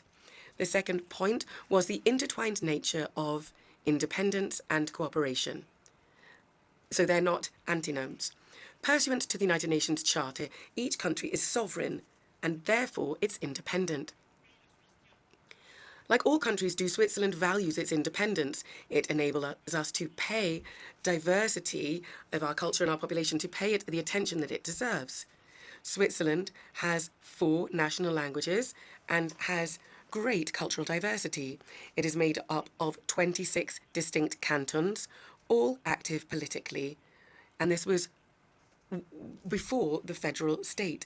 Given this, we've learned that cooperation, mutual respect, and dialogue, and this is ongoing, permanent dialogue, these are the only ways to tackle difficulties. Independence and cooperation. Independence and cooperation, in reality, are 2 extremely closely linked concepts. Without cooperation, independence would be synonymous with isolation. Without independence, cooperation would be a constraint. An open dialogue from equal to equal, between equal and equal, a climate of trust and collaboration are of crucial importance for international cooperation. Thanks to International Geneva, Switzerland contributes to this dialogue. Geneva is the centre of multilateral diplomacy for matters pertaining to global governance, to peace, to human rights, to disarmament, to the environment and to healthcare, but also, and this is new, for anticipating technological challenges. For each and every one of us, the UN is a unique universal platform for dialogue and for cooperation. We need to make the very most of this. My third point, a commitment to peace and security. Switzerland is a neutral country. Ladies and gentlemen, this means that we strictly respect the right to neutrality enshrined in international public law. We do not get involved in conflicts, and we provide no military support to any party to a conflict.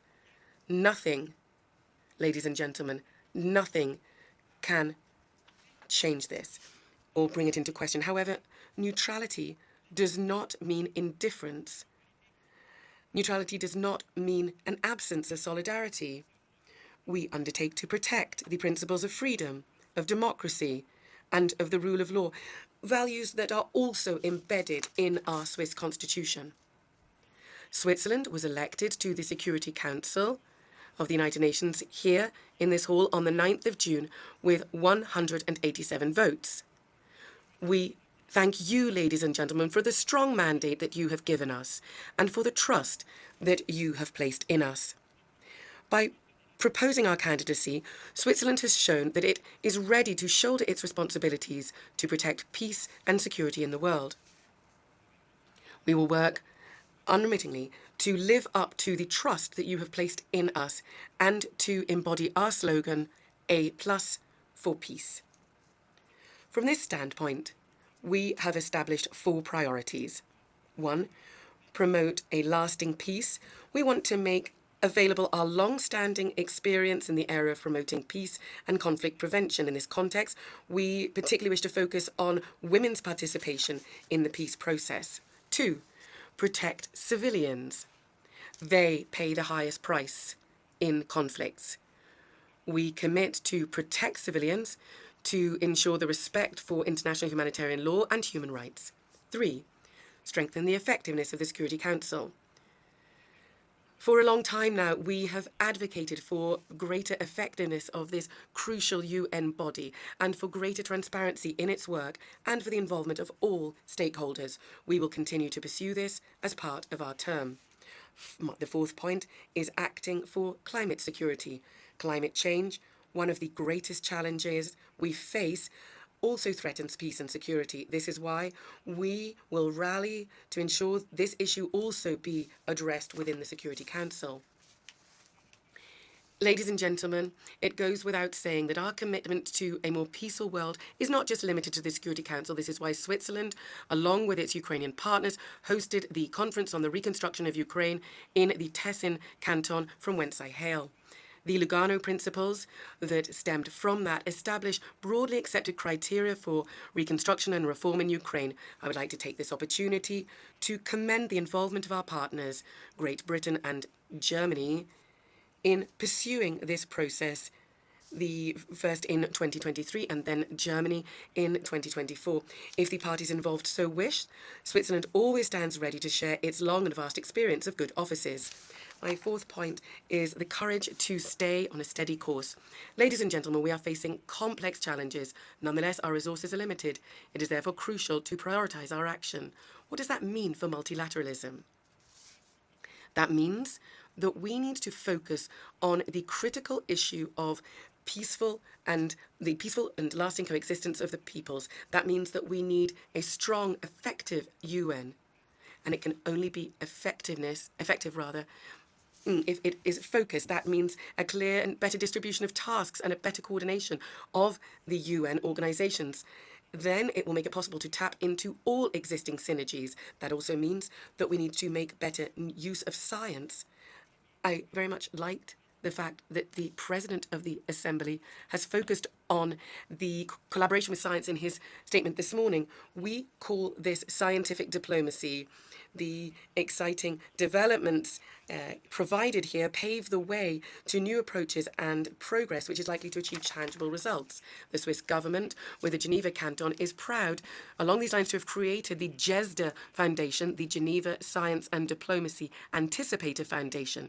The aim of GESDA is to anticipate the challenges posed by new technologies, to maximize the benefits from them and to minimize the risks for people, and also to guarantee a sustainable future for our planet.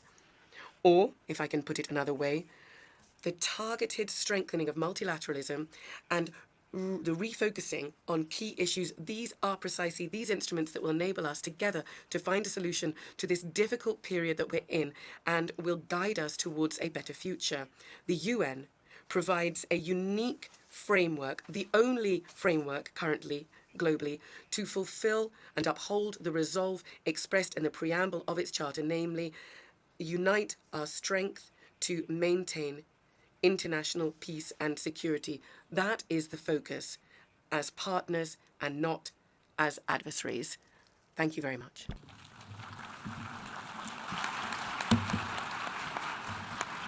On behalf of the Assembly, I wish to thank the President of the Swiss Confederation for the statement just made, and I request protocol to escort His Excellency. The Assembly will hear an address by Her Excellency Zuzana Čaputová, President of the Slovak Republic. I request protocol to escort Her Excellency. On behalf of the General Assembly, I have the honor to welcome Her Excellency Zuzana Čaputová, President of the Slovak Republic, and to invite her to address the Assembly. Dear President of the General Assembly, dear Secretary General, Excellencies, ladies and gentlemen. This organization has a clear purpose, as spelled out in Article 1 of the UN Charter, to maintain international peace and security, to develop friendly relations among nations, and to achieve international cooperation. Today, most of you would probably agree that we are still far from achieving this goal. But that doesn't mean we shouldn't try. Each and every member of the UN has a responsibility to protect peace. In this, the permanent members of the UN Security Council have a special duty. Instead, today, we see one of the 5 permanent members openly denying the right of another UN member, Ukraine, to exist as an independent state. Those who break the rules themselves have no authority to set rules for others through power of veto. The wrongs of Russia's aggression could not be clearer. 141 countries deplored Moscow's war against Ukraine in a General Assembly resolution.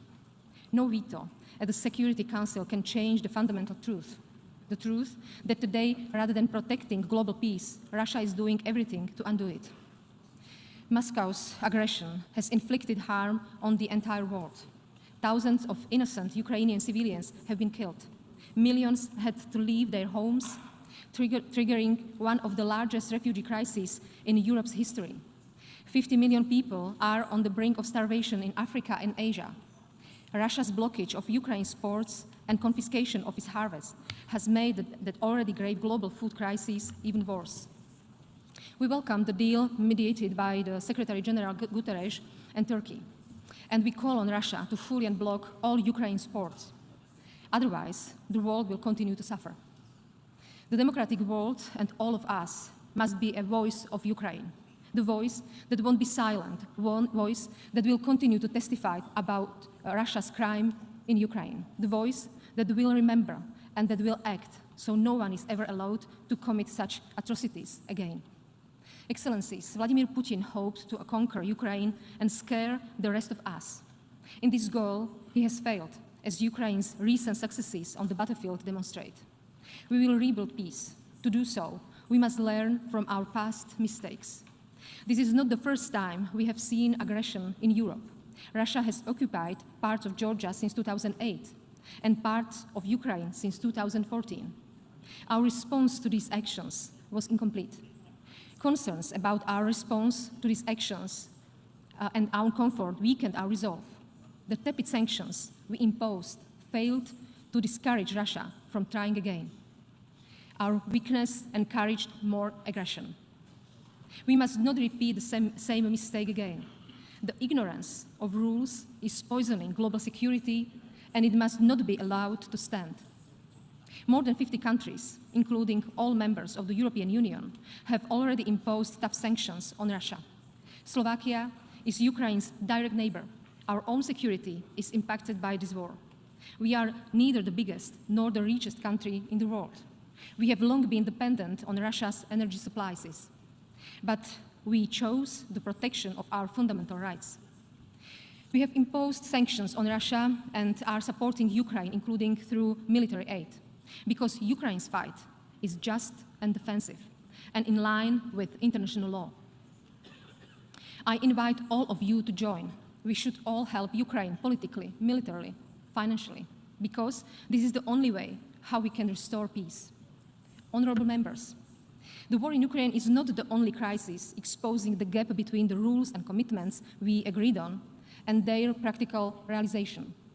In November, we will have already the 27th COP summit in Egypt, but our actions remain dangerously behind our words.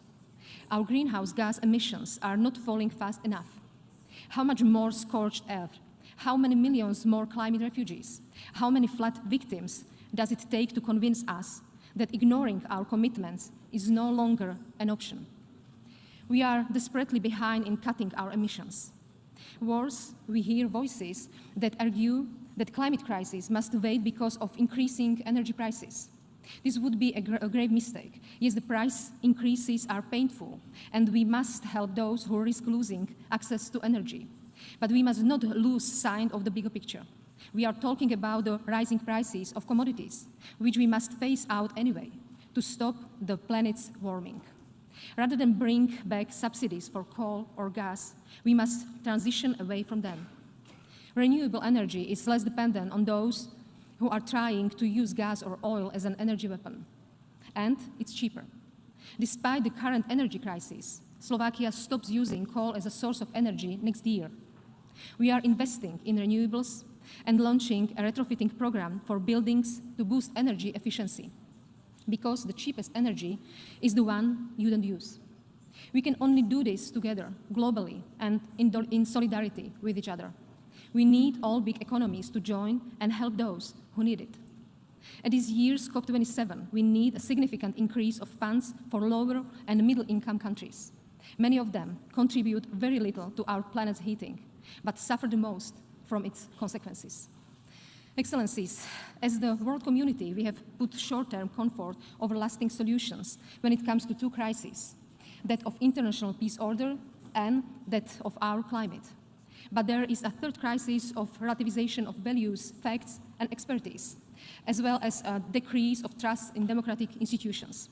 We are facing an epidemic of lies, propaganda, and disinformation. It's hardly new, but thanks to the rise of social media, it is more powerful.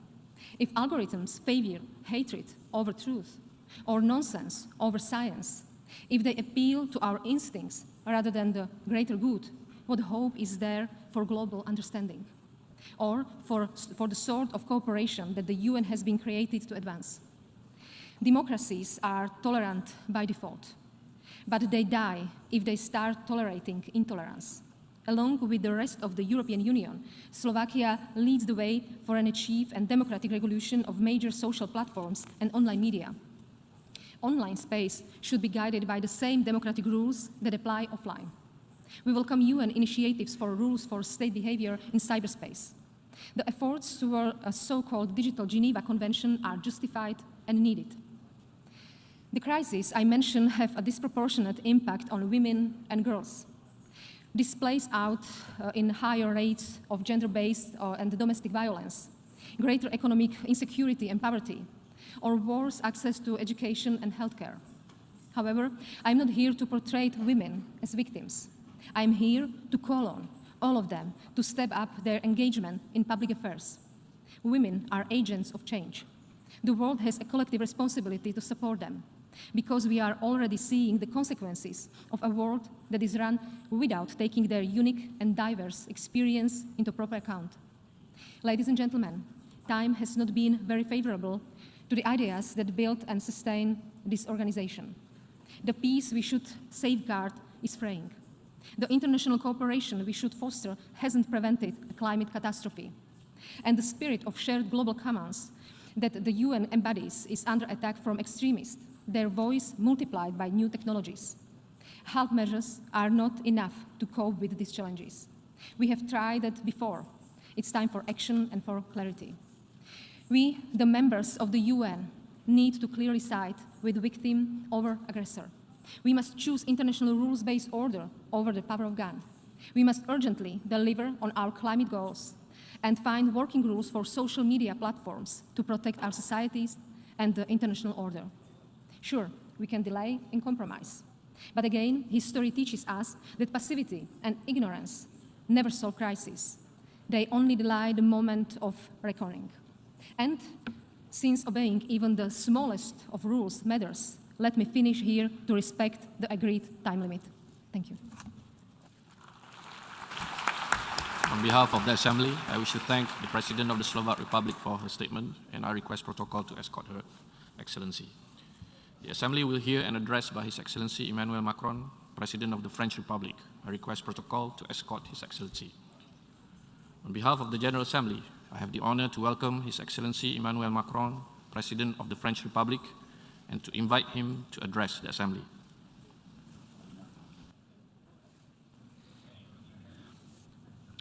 Monsieur le Président de l'Assemblée. Mr. President of the General Assembly, Deputy Secretary General of the United Nations, ladies and gentlemen, heads of state and government, ministers, ambassadors, ladies and gentlemen, it is an honor for me to take the floor before this august assembly to bring France's voice. And I'm thinking right now about those who have fought in my country, but also throughout the world, for France to be free. Those people who thought that Europe's destiny could not be indifferent to them before. And those people who come from Africa, from Asia, from throughout the world, because through their freedom, that is what they have achieved. I'm thinking about those people who've written our charter and who've built the walls of this organization to stop the worst, when that happened on 2 occasions in the 20th century that inflicted upon the whole of humanity immeasurable suffering. Let us not ever forget that debt. It serves the interests of all our people and shows us the path of peace. It reminds us that there is no other legitimate center of power that is lasting in nature than that the countries decide upon sovereignly together. It says that the universal nature of our organization is at the service of no hegemony, no geopolitical hierarchy.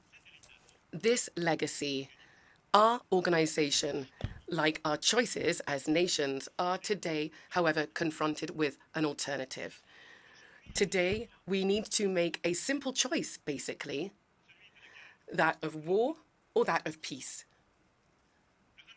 On the 24th of February this year, Russia, a permanent member of the Security Council, through an act of aggression, an invasion, an annexation, broke our collective security. It deliberately violated the UN Charter and the principle of sovereign equality of states.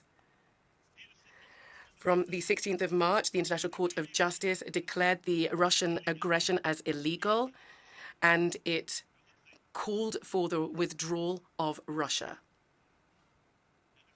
Russia decided by doing so to pave the way for other wars of annexation in Europe today and perhaps tomorrow in Asia or in Africa or in Latin America.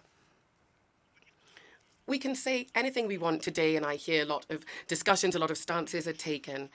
There is one sure and certain thing. When I am talking to you now, there are Russian troops in Ukraine. And as far as I know, there are no Ukrainian troops in Russia. That is a statement of fact. And we all need to understand that. The longer it goes on, the worse and more threatening this war is for Europe and the world. It leads us to greater conflict, ongoing conflict, where the security and sovereignty of everyone no longer depends on a balance of strength, on the strength of alliances, but rather that of armed groups and militias. Those who consider themselves as strong seek to subjugate all those who they consider as weak. Those who, what we've seen since the 24th of February, is a return to the age of imperialism and colonies. France rejects this. France obstinately will look for peace. Our position is clear, and we want to serve this. And so that is why I am engaging in a dialogue with Russia and have done so since the start of the war and over these past months, and I will continue to head this up because it's only together that we will find peace. A quest for peace with initiatives taken over the months and years before the conflict, a quest for peace since the 24th of February by the humanitarian, military and political support that we're providing to the Ukrainian people so that they can enjoy their legitimate right to defense and preserve their sovereignty. The quest for peace by condemning the invasion of a sovereign state and the violation of our collective security principles, war crimes committed by Russia in Ukraine, and by our refusal of impunity. International justice must establish the crimes and condemn and try the perpetrators. The quest for peace through our desire to curb geographic expansionism in war.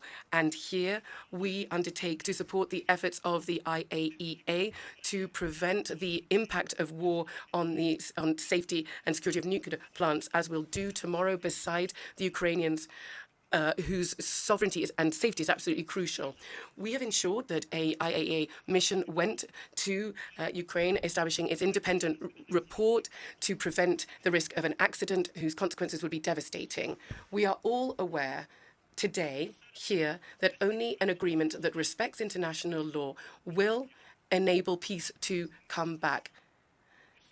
A negotiation can only be possible if sovereignly Ukraine wants it and Russia accepts it in good faith. We are all aware as well that a negotiation will only be successful if Ukraine is liberated and its sovereignty is protected. Russia must now see that it cannot impose its will militarily, even if there are fake pretend referenda in territories that have been bombed and are now occupied. It is up to the members of the Security Council to say this loud and clear, and to the members of this assembly to support us on our path to peace. I, from this podium, call upon members of the United Nations to act so that Russia rejects the path of war and assesses the cost for itself and for all of us, and really brings an end to this act of aggression. We're not talking about choosing a camp here between the East and the West, either between the North or the South either. What we're talking about is everybody's responsibility, everybody who's committed to the respect of the Charter and our most common precious good, peace. Because over and beyond war, there's a risk of dividing the world that's at stake here with the direct and indirect impact of the conflict. I know that here many cherish a feeling of injustice because of economic, energy, and all the other dramatic consequences because of the war conducted by Russia. I know that there are countries here that have chosen a form of neutrality vis-à-vis this war. With very honestly today, who is saying clearly, those who are saying that they're non-aligned, they are wrong. They are making a historic error. The combat of the non-aligned movement is a combat for peace. They fought for peace, for the sovereignty of states, for the territorial integrity of everybody. The fight for the non-aligned. Those who are keeping silent today actually are, in a way, complicit with the cause of a new imperialism, a new order that is trampling over the current order, and there's no peace possible here. Russia is today seeking to uphold a double standard, but the war in Ukraine must not be a conflict that leaves anyone indifferent. It is very close to the Europeans who chosen to support Ukraine without entering war with Russia. It is further off for many of you. Nonetheless, we all are suffering the direct impact of it, and we all have a role to play to bring an end to it, because we're all paying the price of it. By its very foundation, this war launched by Russia is undermining the principle of our organization, is undermining the only possible world order, is undermining peace, that which underpins peace, the respect for the intangibility of borders and sovereign nations. To this end, let us not muddle up cause and effect. Who here can defend the idea that the invasion of Ukraine justifies no sanction? Who of you here can consider that the day when something similar with a more powerful neighbor happens to you, there'll be silence from the region, from the world? Who can say that's the best solution? Who can believe that Russia just has to win this war for us to move on to something else? Nobody can believe that.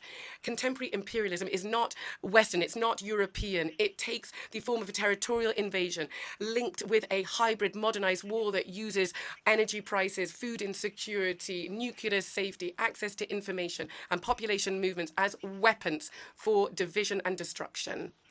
And it's there. That is how the war undermines all of our sovereignty. France is standing alongside the free peoples of the UN here to deal with the consequences of the conflict and all the inequalities by rejecting bloc mindsets or exclusive alliances, because over and beyond the direct impact of the war, the risk is ours today. It is that of a new partition of the world. Some people want to say that there's the West that defends outdated interests, and then there's the West of the world that has suffered so much and wants to cooperate by turning a blind eye. And I reject this division for at least two reasons. Firstly, in principle, and I've just mentioned this, our organization has universal values. Let us not be deaf to the fact that there is, or let's not say that there's anything regional or adaptable in the Charter. No, our organization has universal values, and the division vis-a-vis the war in Ukraine is simple. Are you in the favor of the law of the strongest, the non-respect for the territorial integrity of countries? Are you for or against impunity? I see no international order nor lasting peace that can be based on the respect of peoples and the principle of responsibility. I see no option apart from that. That is the only order. So our values are universal, and that's why we should never serve a power that violates these principles. Over recent years, when we have taken liberty with these values, we have been wrong.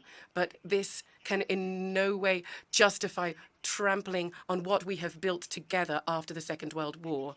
When I hear Russia say that it is ready to work in areas of new cooperation with a new international order with no hegemony, well, okay, well, based on what principle? The invasion of borders and non-respect of the borders of those people I don't particularly like. What is this order? Who's playing hegemony today? It is Russia. What are we talking about? What is being invented here today? This is nothing that's going to hold water. Let us not cede to the cynicism that rejects this order that we've built together, and it's the only thing that can hold in stability in our world. The respect for the for borders, for territorial integrity. We were wrong when we took liberties with all of this. After the Second World War, after colonialism, we built something else. We said, no, it's not, we're not having this, we're not accepting this. The second reason for my opposition for this attempt to split up, to have partition in the world, is pragmatic. There are nascent divisions, and over and beyond that, there are attempts to divide the world, to exacerbate any tensions between the United States and China. That is not going to be a new Cold War.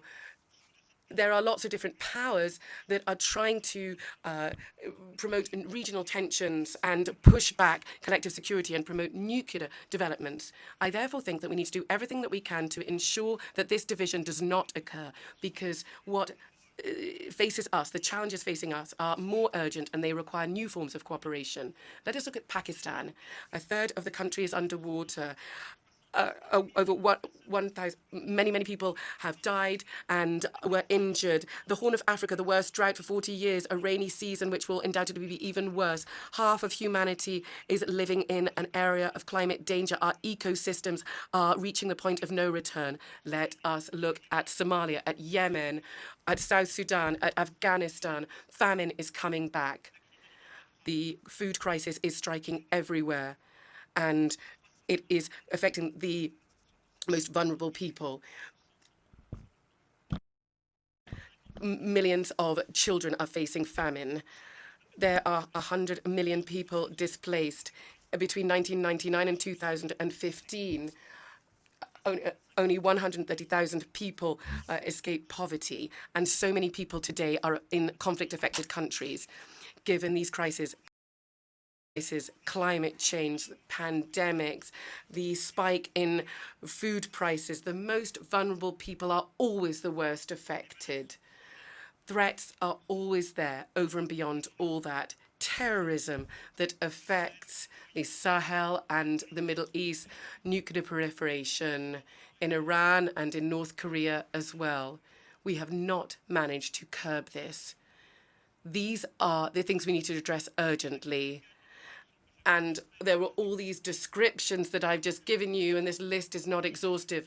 But each time when we have shortcomings in our international system, we need to curb these problems. And much of these problems are caused by divisions between us. Therefore, it is our shared responsibility, must be to help the most fragile, to help the most vulnerable to cope with these challenges. Narendra Modi, the Prime Minister of India, was right when he said, the time is not for war. It is not for revenge against the West or for opposing the West against the East. It is the time for a collective time for our sovereign equal states to cope together with challenges we face. This is why there's an urgent need to develop a new contract between the North and the South, an effective contract which is respectful for food, for biodiversity, for education. It's no longer a time for bloc thinking, but to build a coalition of specific action